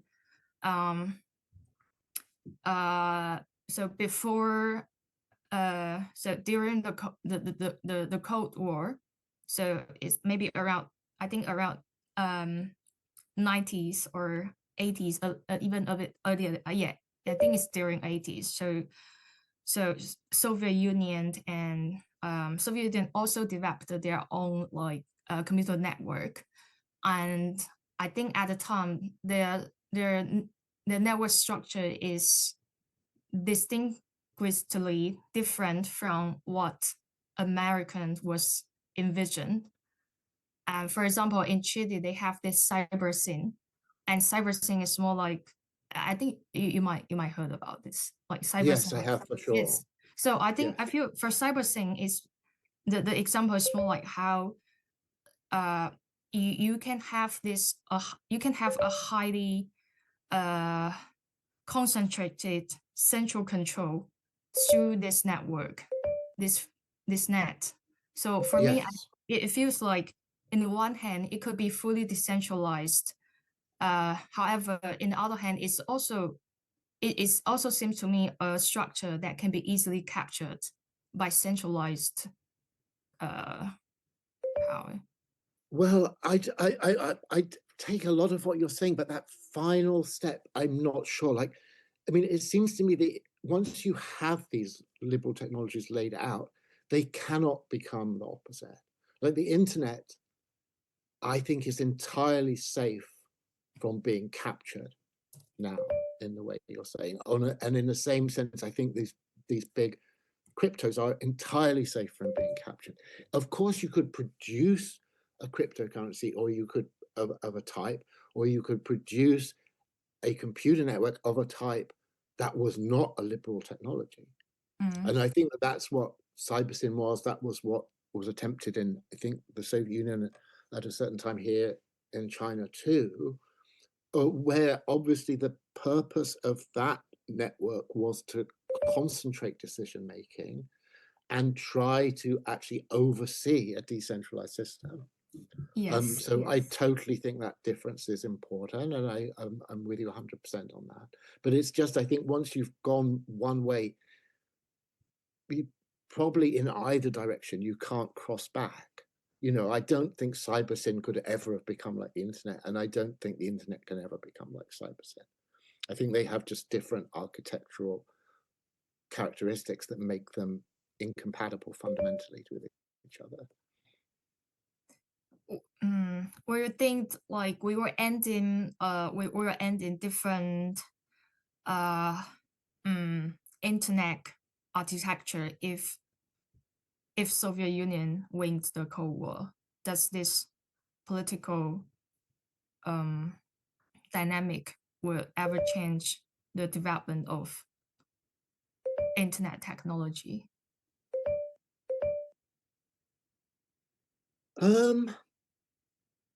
Well, actually, this question I think is a really deep and interesting question, and it's very relevant to today, because so if the naive thing to do would be to say, oh, like the internet as a decentralized system is American, because America is a kind of traditionally like liberal society, and Yes. the Soviet system, whatever its name was like essentially socialist, because Soviet Russia had a socialist regime. But I think actually that's not enough. I think you have to go back again to this thing of remembering that the internet was actually innovated by DARPA, which was the American defense establishment. And the reason it was this fundamentally, essentially decentralized system was because the military was saying it has to be like that. And the military was saying that because they were in the Cold War with the Soviet Union. So it was actually the Cold War that produced the internet. It wasn't America winning the Cold War that produced the internet. And I think that this is a very important point, because it bears on the contemporary global order, which I saw that there were questions about that. Maybe I'm getting ahead of myself if I go to that, because that's maybe in your next section. But Yes. obviously now we're in this America-China competition, and I think you can say, oh, this is coming from America, or this is coming from China. But I think the deeper perspective is to say, no, this stuff, the important stuff, is coming out of the competitive relation between China and America. Just like the internet came out of the Cold War, things are coming out of Sino-American competition at a deeper level than they're coming out of either China or out of America. you know, and if you removed either China or removed America from the picture, and you had China on its own or America on its own, a whole driver of innovation would be good. Sorry, would be gone. It's like the actual tension is the thing that actually is a kind of motor of innovation. I see.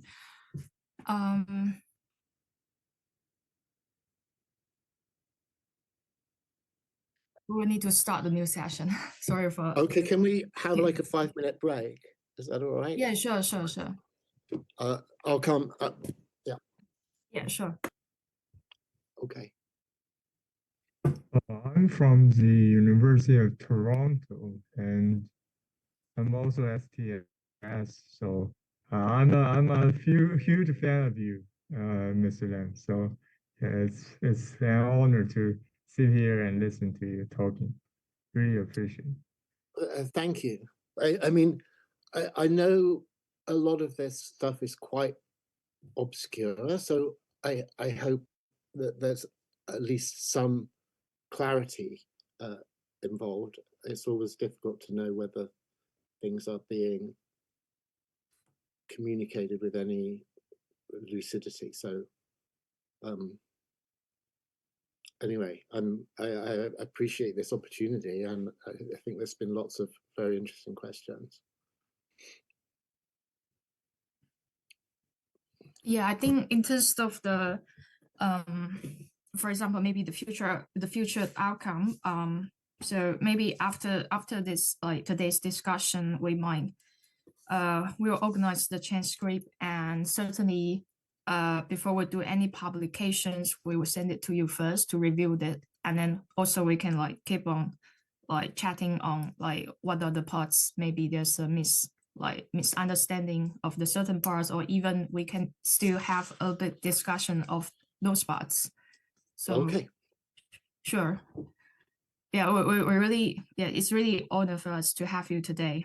And also I think most of us we do have the intention to really go to have deeper understandings of what of everything we are talking today. And definitely many of them many of those questions or many of the thinkings it keeps going, so you keep reflect on that. And yeah, so yeah, so certainly we will go back to you if we have any like further like publications of like meeting or any like articles. okay, for sure. I'll look forward to it. Yeah, and thank you for you for you making the effort into like in engage in this. All right, so just let me start to share my screen. I think from our last session, just before our last session end, there was there's also another questions pop up on chat.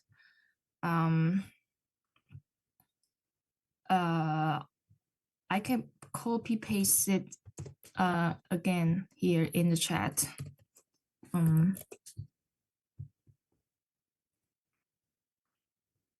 Just a second. So this is one question from the last session. Yes, that's from Richard, I think, isn't it? Yes, that's right. Yes. Yeah, so Richard, would you like to explain more about your question? Yes. Basically, I was like curious about like because I'm also the one who asked the question about Trump. So like, I'm very curious about like United States and the political structure, and because like in my like feeling that the United States is like I know like Trump is pro technology, but Trump is not that pro tech. So we can see actually like Trump is somewhat like a mad person. Like basically Trump suddenly he wants tech, and now for example tomorrow he maybe change his mind. So uh like if there's any like any power to change United States, I probably we should like choose another person who has a more like stable mind and he is more protect. So I'm wondering, like, do you have any opinion on this? Like, how can we direct the United States to a path that is like a worship of even like worship of technology. One century before, whether it's in the Cold War or in the Gilded Age, the United States is they do love technology, like very techno optimistic. But now, like we can see, like people are doubting whether technology is good or bad. Some people think technology is going to destroy us, but this is really like deceleration, like you say about Biden. So, do you have any opinion on this? Well, I mean, my basic presuppositions about this are very similar to the ones I think that are shared by the actual Silicon Valley people more now than they were maybe even in the recent past. Like in the 1990s, when the internet was first coming together, there was this West Coast sort of spirit that was very libertarian. And then that tended to drop off a little bit more, but it's definitely coming back, I think, in Silicon Valley now. This is, I think someone else had a question about this, so this is doing double duty. And obviously from that point of view, really, people are much happier with this, your question being considered negative, which is to say that really there's not much optimism about the government, the American government, being a positive force. It's that's a hope too far, and powers that actually are acquired by the government in order to promote technology, those same powers can be put into reverse in under a different regime. And obviously America's being a sort of competitive multi-party democracy or two-party democracy, it has intrinsic regime instability. And so I think from this kind of liberal stroke libertarian point of view, really the best that you can hope for is that it's difficult for the government to positively obstruct technological processes. And, you know, I think that at least that is now the dominant mentality in Silicon Valley, for instance, which is obviously the most innovative zone in the United States, that they just really, they don't want Trump to be positively helping them particularly. They just are relieved that the government doesn't have any ambitions now to steer, control, organize, or as you say, socially engineer their activities. And obviously this is always very messy, as we're seeing, like the government itself and the military in particular are a big market for these companies, and so they can't disentangle themselves entirely from it, and they probably do want the government to be a customer for them. But as a general principle, I'm skeptical that it's really, there's much to be gained from, or much confidence or reliability to be found in a government that is emphatically and positively pro-technology. I think a government that is forced, firstly, primarily to have very loose control over the technology and the industries associated with it, and be a government that is sufficiently energized by international competition to feel that it has to be pro-technological in a certain way. That's the best outcome, I think, for these people. And as I say, I'm very in sympathy with that. Yeah, I really appreciate your opinion. Because I think you're right. Because we have two kinds of progressivism. The first one is because the government doesn't control anything and basically let the entrepreneurs to develop their own technology. The other kind is like Roosevelt, who like basically like use the entire nation's force to push the technology. Yeah, I think like both have their own reason, like why they can really push this out. But I agree with you. Like today we need to like lose like to lose the regulation instead of like push and promote the technology. So yeah, really appreciate your answer. Yeah, no, I appreciate your question, and it is an interesting question, and it would be wrong of me to oversimplify this issue. I mean, it's simply that having recently been on a visit to San Francisco, I think that the culture and process that is happening in the high-end, high-tech businesses there really is close to optimum. You know, I think that they're being so discuss. question in that part number 13 is this second sentence. And that is using vocabulary from these French philosophers called Deleuze and Guattari. Yes. And I mean, I guess again, I could get a little bit into the weeds with that a little bit. I'm not sure that I totally identify with that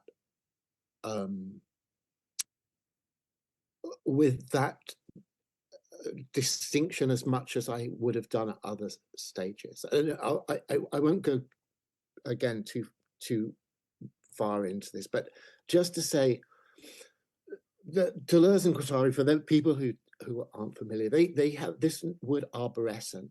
It means tree-like, and they have this notion that tree-like structures are in a way more restrictive and constrained, and that the nomadic side, they say it's what their word that's actually the true counterpole to arborescent is what they call rhizomatic. Yes. And the rhizomatic structure is one that's quite, I mean, everyone has always said since connecting their work up with technology that the internet is in a way a model of a rhizomatic network. And the reason why is because in a certain sense, an arborescent one, you can see if you can see it as being, if you're looking at it simultaneously in time, like what's called in the language of this, the culture around that, as being synchronistic. That's to say it's all happening at the same time. So you've got the structure of a tree, and you can say, isn't that structure of a tree modeling a structure in which you've got a trunk, which is a control node, and then two, branches off and maybe into two, which are both sub units, and then branches and branches and branches. So isn't it a kind of diagram of a centrally controlled system? And, whereas of course the rhizomatic on the other side would be has no central control. Any part of the network can actually be pulled out and the network will still continue to survive. And I don't at all think that whole discussion is without value, or that those, maybe we could say metaphors are without value. But trees, I think, are more interesting than they allow, because tree-like things, it's not always that they're synchronistic. They can be synchronic, that they can also be diachronic. They can also be understood as a process in time. And what they are as processes in time are processes of splitting. so you have something like a population or some unit or whatever, and it breaks off. There's schism. It breaks off into different pieces, and those pieces themselves break off into other pieces. And that process, which is also modeled by tree, like Darwinian evolution is modeled as a tree, and of course Deleuze and Guattari are fully aware of that, and partly they're criticizing that model. But that Darwinian tree, I think, is not a model of a repressive, centrally controlled, organized system at all. That process of splitting into competitive elements and being selected, that is a very productive, decentralizing, creative process. And if you're looking at a technology like LLMs, they, in that sense, are as arborescent as they are rhizomatic. I mean, they're, because they follow that Darwinian dynamic, and they they have this trial and error process. They delete or cut out weak links. They have a sort of Darwinian process going on in them. And so these are the reasons that I'm not sort of entirely confident to just relax on this rhizomatic arborescent distinction and side with the rhizomatic against the arborescent. I think dynamic trees representing these evolutionary processes in times are something that shouldn't be just denigrated and should be appreciated, and actually a kind of quite good models for a lot of the most interesting, dynamic, developmental, and most relevantly decentralizing processes that we're seeing. Yeah. So I know all of that in a way is a little bit of evading the question, because the question is about, so what is my judgment on these contemporary subcultures? I mean, I guess without knowing enough about them, it would be my judgment would be positive, in the sense that if they are spreading out, proliferating, undergoing various kinds of Darwinian processes, then I think that's all great. And you don't have to make some blanket judgment about them, because of the fact that they're varied and heterogeneous, and they try out lots of different things, and the ones that work and do interesting things thrive, and the ones that get stale and stuck die. And that all seems to me great to see happening. Yeah.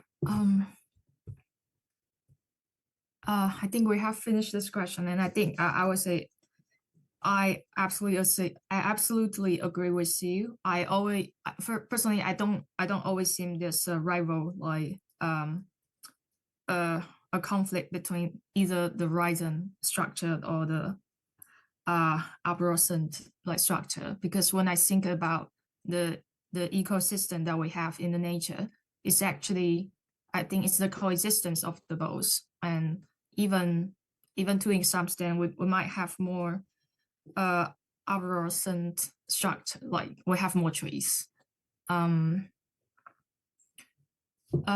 So maybe let's move to the next section. So our first section comes back to acceleration. Yes. Yeah, so there are only 2 questions here, so just take a look. Right. Yes. I mean, look, the number 9, I think partly that's stuff that we've already talked about, in terms of like this question about humanism and anthropomorphism. A lot of our discussion of agency has been about that, I think. So, I mean, if I can focus on the final part of it, say this cult of CEO authority, the basic, this is obviously mostly coming from the work of Curtis Yarvin. And I think his important point is to say that these nodes in the system, and you want a lot of them. You want a decentralized system to the largest degree possible, what he calls patchwork. It's the important controls are external, not internal. They're external relations, not internal relations. So that's to say, if you want to say, well, what's to stop you having a terrible despotic CEO?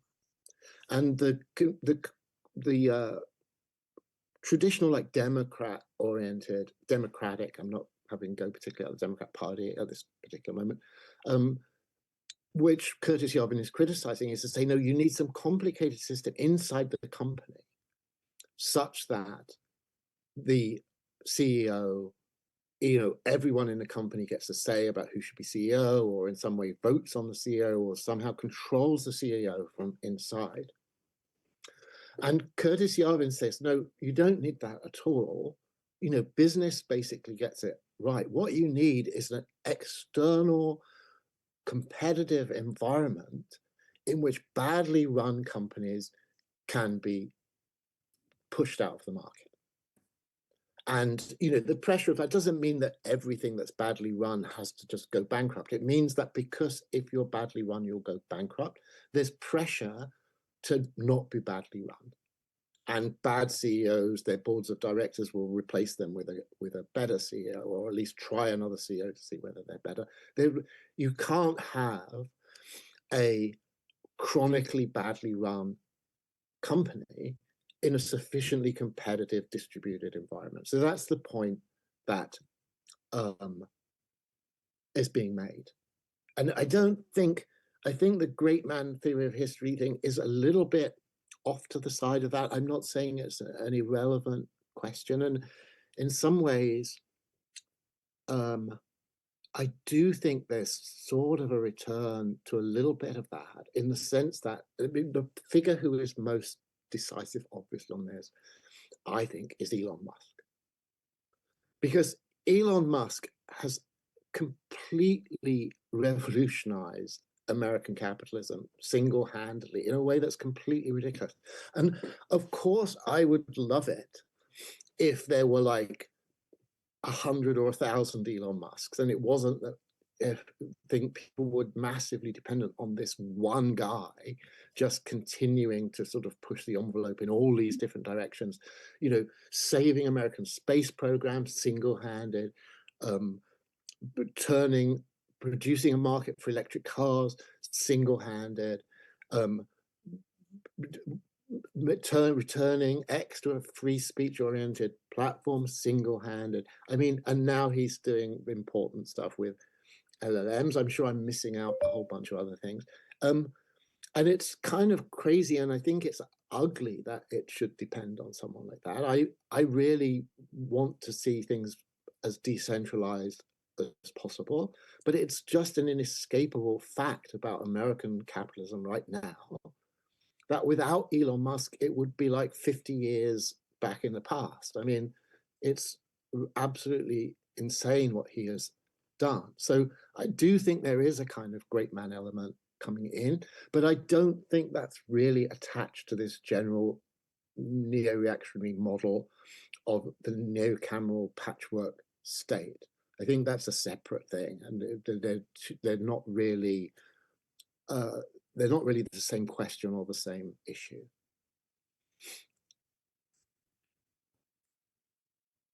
Yeah, so let me just ask, do we have the person who raised this question? Would you like to maybe explain more? Like, why do you position these two phrases together?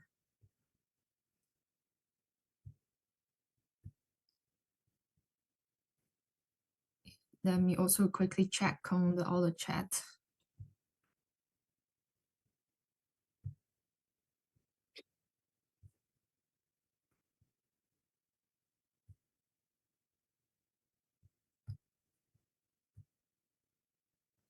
Yeah, I think people the person's not here. Right. Well, the second question, I think I'm sort of very out of sympathy with the suggestion of it. Like, so it starts saying, how is it really that anything that productive or interesting is happening? I mean, it just seems to me obviously something amazingly productive and interesting is happening. And the kind of revolution in AI that we've seen over just the last few years is absolutely breathtaking as far as I'm concerned.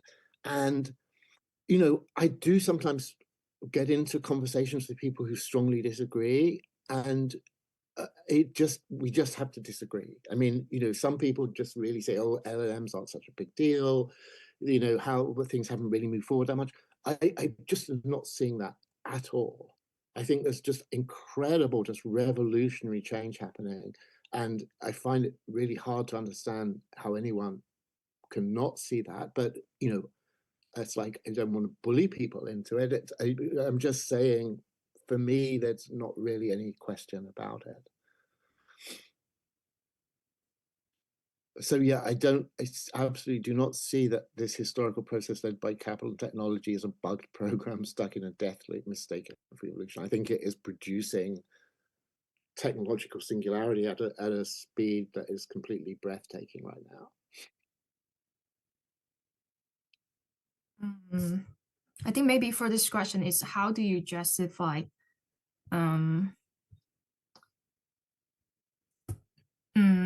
it's like how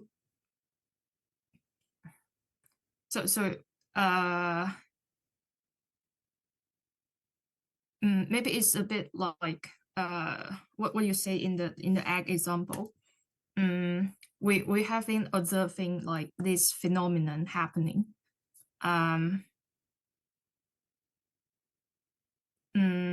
However, how do you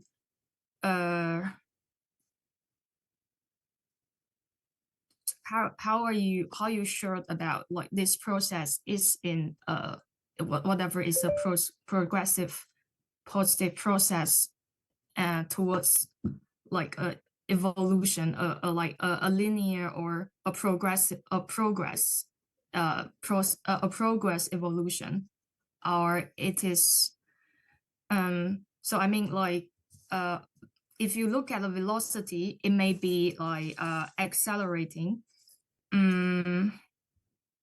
However, I think, for example, in the question here, it mentioned about the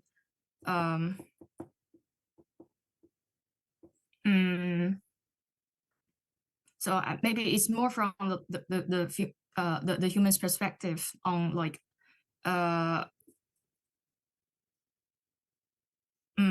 even though we have this technical evolution, however, this speed up process doesn't seem to happen also in the social construction. Yeah, that's how I guess like what this means. I mean, that's very possible. That's very possible. I mean, obviously, at a certain point, humans are going to be the relatively inert element in these cycles. Like, we have all kinds of constraints. Humans cannot do on themselves recursive self-improvement. You know, we can't use our intelligence to rewire our own brains in order to increase their capability, at least not in any very clear way. I mean, it might be something like that is actually happening under the hood, so to speak, but certainly not in the sense that that model would work with information technology, where people can really see this, again, convergence wave where the contribution of artificial intelligence to solving the engineering problems about increasing the capability, the hardware capability that supports more artificial intelligence, that loop is becoming stronger and stronger and stronger. And because we can't do anything like that at the same speed, we're not able to just re-engineer our own bodies and our own brains in order to kind of increase our cognitive capability and then use that cognitive capability to faster and faster re-engineer our bodies and brains. Obviously, it's hard for us to keep up with it. And there are people who obviously see that and want to change it, and like various types of movements like transhumanism and various notions that would want to apply technology to the human animal itself much more directly. And I mean, I'm not making any judgment call on those things one way or the other. I'm just saying it seems to me a natural thing for the human element to tend to fall behind, certainly at this stage. So you can imagine that maybe when machine superintelligence gets to a certain point, it will then spill over onto us and change us biologically, or you can obviously see the opposite. But as I say, you can tell any stories you like about technological singularity. You can't see it as an event horizon. And up to that event horizon, it seems to me the human factor is going to be a lagging factor.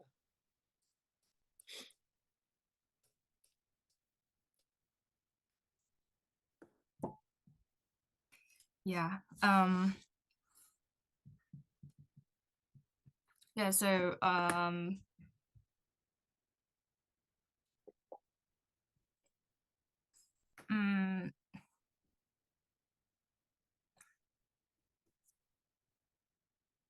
so where you think like so maybe I missed some part of what you were saying.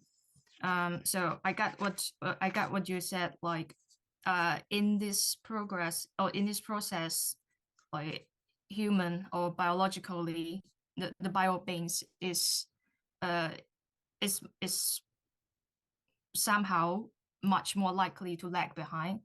Yeah. Yes. So would you and you also mentioned about transhumanism.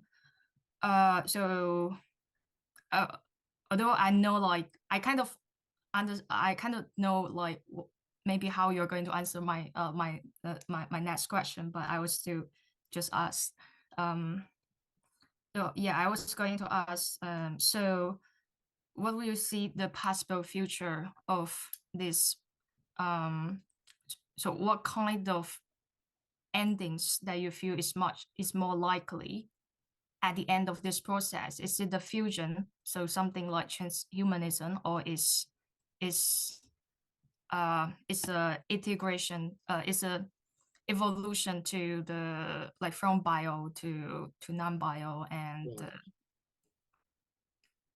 I mean, the thing is, I think these are both very interesting stories, but they don't exhaust the possibility. Like one big zone of discussion that I think is extremely interesting, and again, it seems to me to be accelerating as a cultural process, is concerns the simulation hypothesis. So I don't know how much you guys are familiar with that, but that's basically the notion. It's like the Matrix movie, that actually the world is a giant simulation.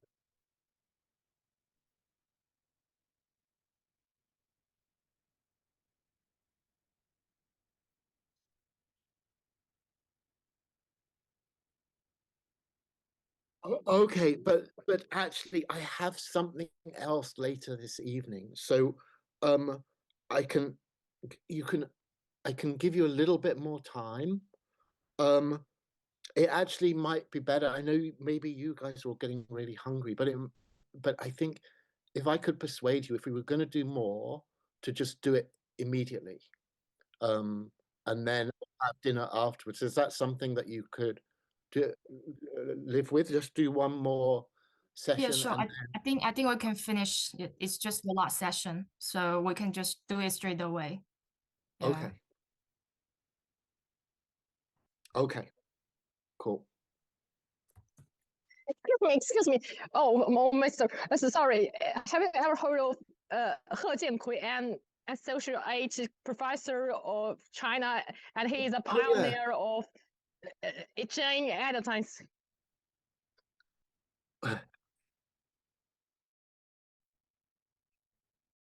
那个哪一个最后一个问题？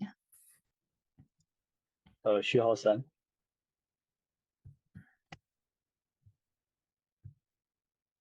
哦，这个就是我们待会马上下一个这个 session 马上要讨论的。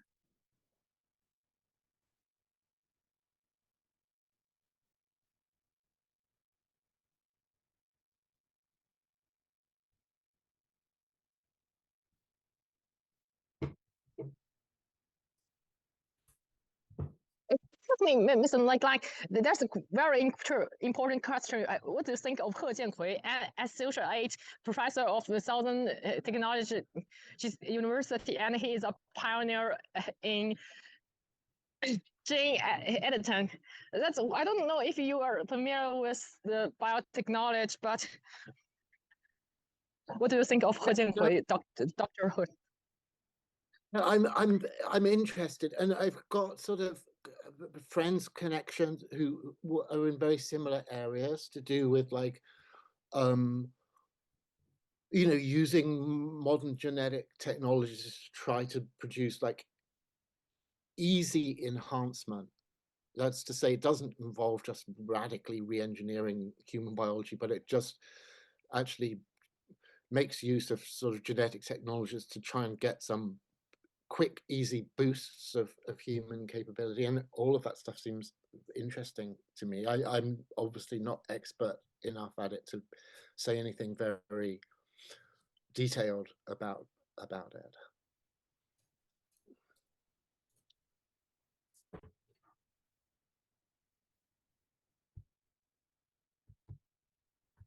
All right, so I guess let's move on to the next section. So our final section is after, so it's kind of a wrap up for what all have been discussed all the past. And then after that, so after we have discussed about what is the situation and how maybe something's going to happen, then is there perhaps any alternative vectors? So in this part, we might look at the other series threats, and yeah, so Right. we'll just show the questions here. Yes, let me just look at the third one. Sure. Can I? Do you need me to scroll down? Yes, could you just scroll down a little bit more? All right. Oh, okay, so it's quite separate. Okay, the first two, I think it's possible to have a quite generic answer for, is that my attitude to these things is as long as they are not wanting to be socially totalizing, that's to say, as long as they're not wanting to say, we're going to stop everything we're doing in society and we're going to do this instead, I'm always going to oppose that. But if they're saying, hey, we want to try this as well, then I mean, I'm extremely kind of, if not necessarily enthusiastic, at least relaxed and in principle supportive of it. So these two projects that you name, I mean, then I have no huge sympathy with them, but equally, it's not that I want to squash them and make it impossible that they can exist, as long as they don't aim for total social control.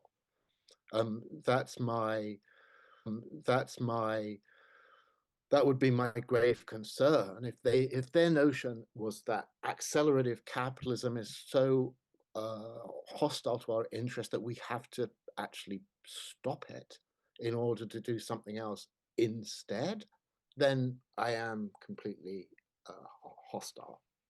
But as I say, if they're saying, no, there's other things we can do that would maybe also very interesting, that some kind of socio-cultural experiment that we can do, on the fringes of or on the side of this thing, then yes, I mean, I'm highly tolerant, if not necessarily excited. I mean, neither of these possibilities look to me hugely exciting, but that's just me.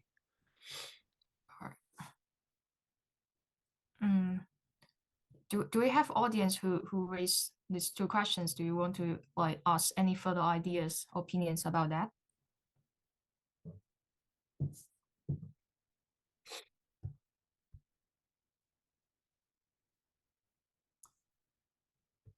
All right, I guess let's just move to the last question.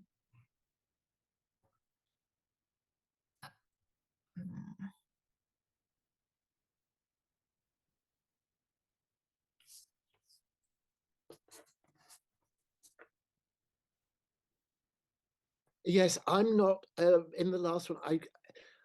I did a while ago read your quiz first, which I've already mentioned blade between them. So again, if there's someone behind this question who wants to try to redouble its force, then that's very welcome. But as it stands, I just don't see the issue really.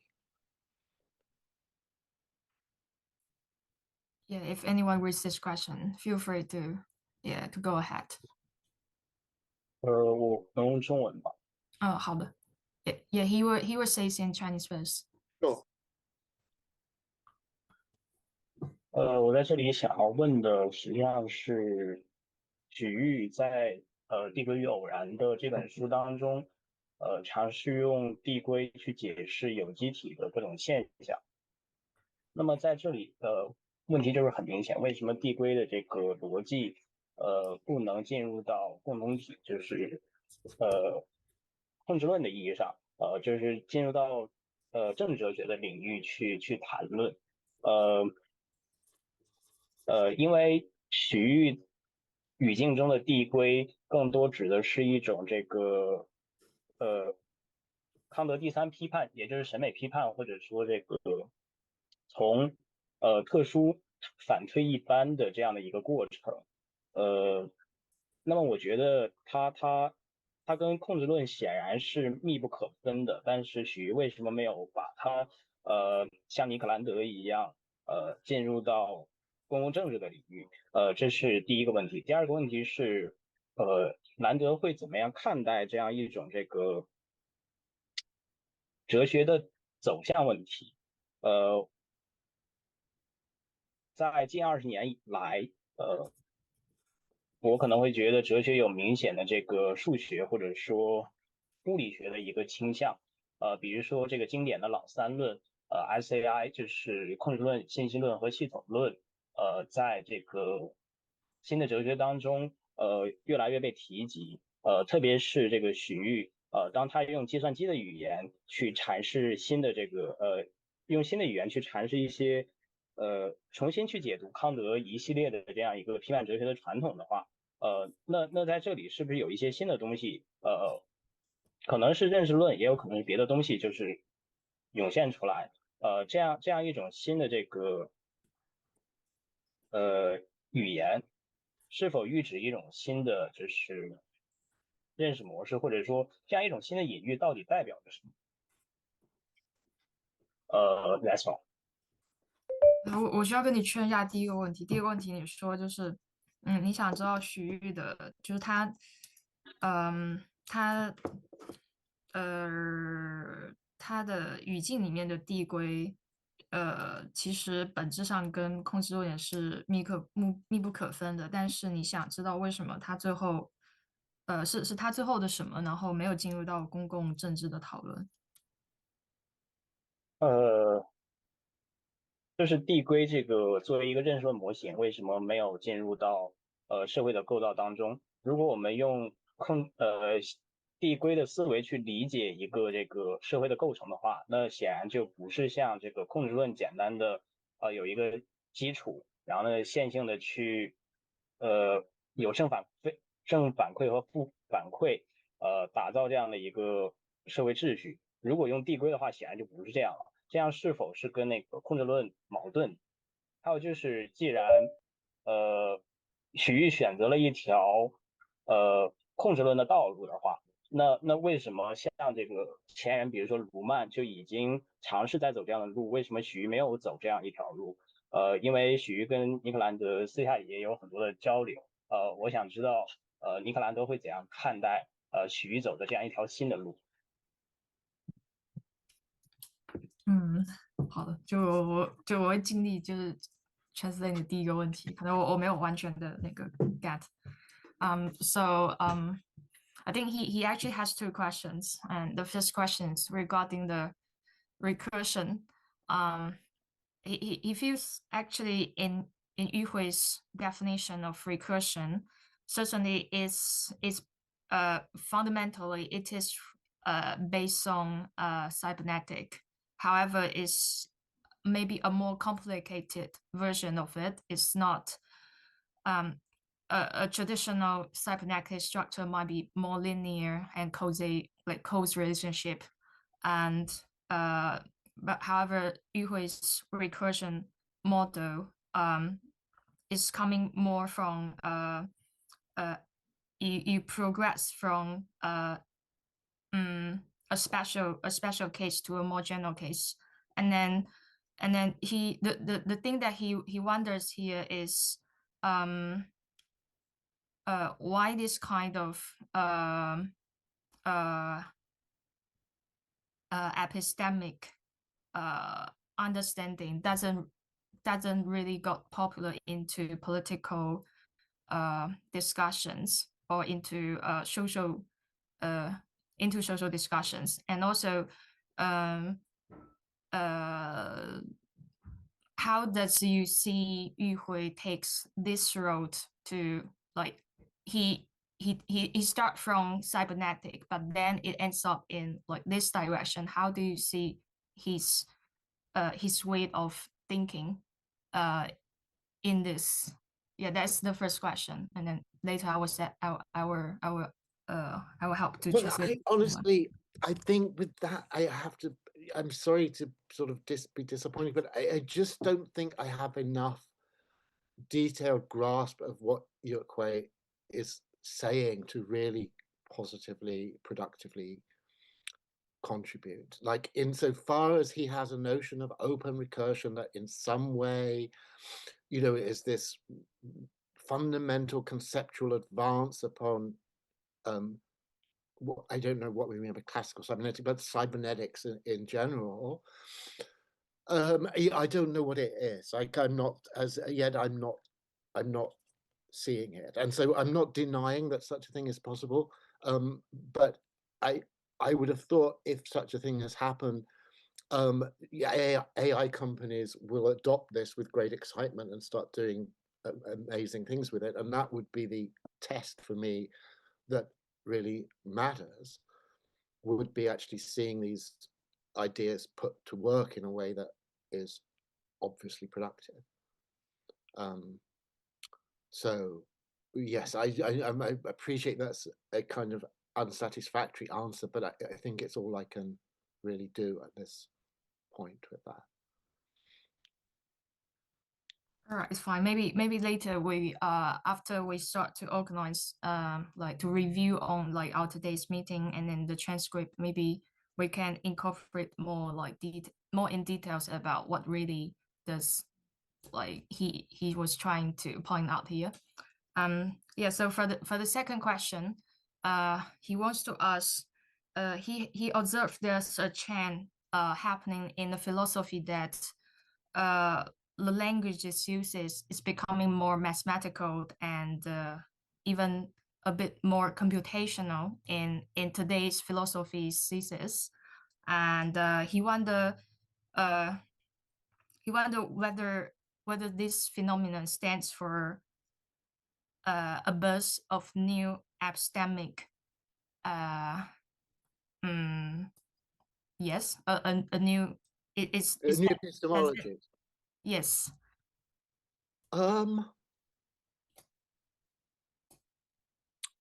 Well, I mean, that seems to me quite possible. Quite possible. I mean, it's not something that I've really considered or reflected upon in these terms, but I mean, just off the top of my head, it would seem to me quite natural that with the emergence of artificial intelligence, the language that is used technically around the production of that new intelligence, i.e., the language that is used by people actually involved in the companies that are producing these LLMs, is going to be the language that is most persuasively relevant to philosophy in general. I mean, because it's like, because what AI is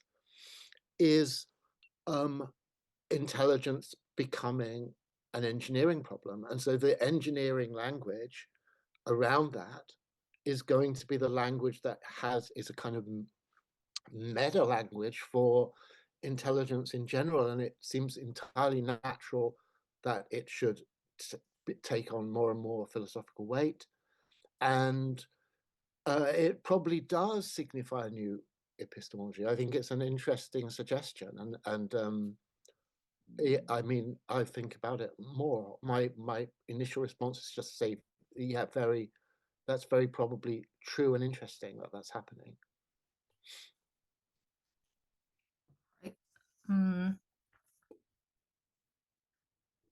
Would you think like this new aspect? So do you have any like comments on this? Maybe this new epistemic epistemic like development is it? You are saying it from more like as I see more from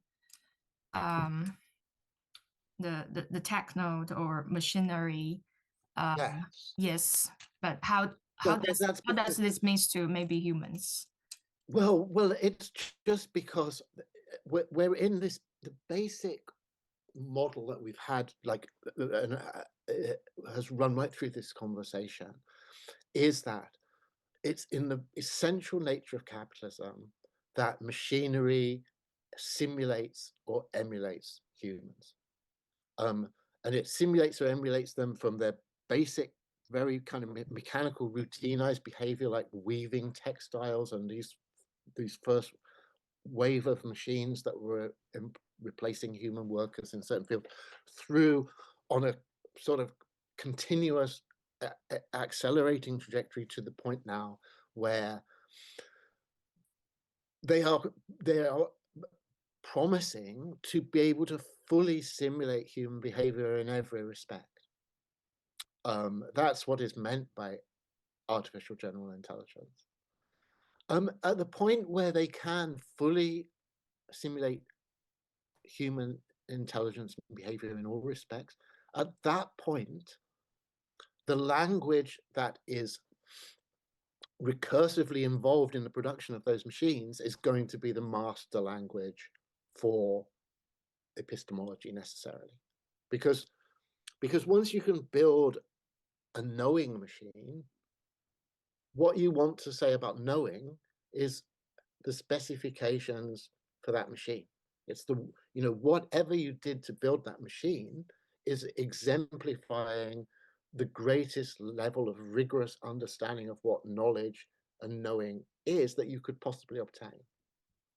So some language that has come from somewhere completely different, that is traditionally philosophical, is obviously, it hasn't demonstrated its capacity. You can't demonstrate your capacity to understand something more fully than being able to comprehensively simulate that thing.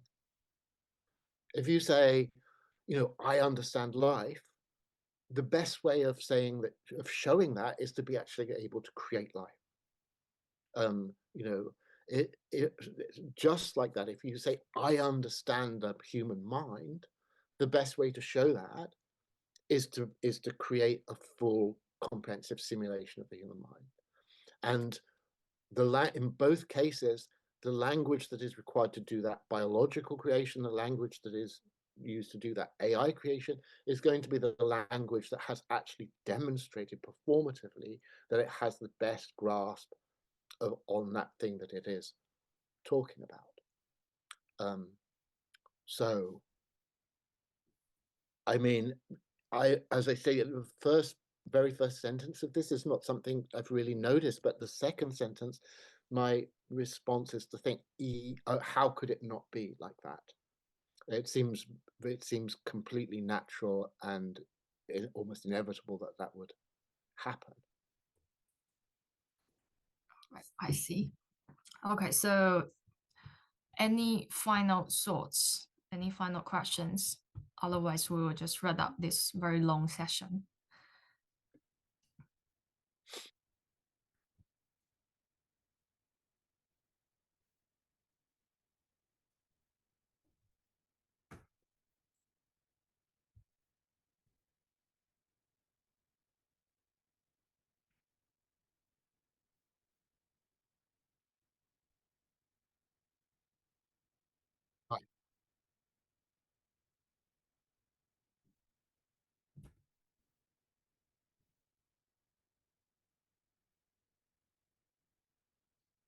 Okay, great. Thank you, Yeah. guys.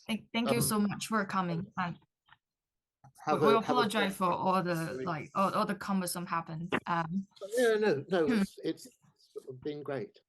So Yeah, and maybe let's keep on touch on like the later when we revise this like transcript. okay, sure. Yeah, hopefully we can Yes. organize it to something like more neatly and yeah, to convey Okay. ideas more clear. Okay, it's been great talking to you. It's a pleasure. I'll hear from you soon.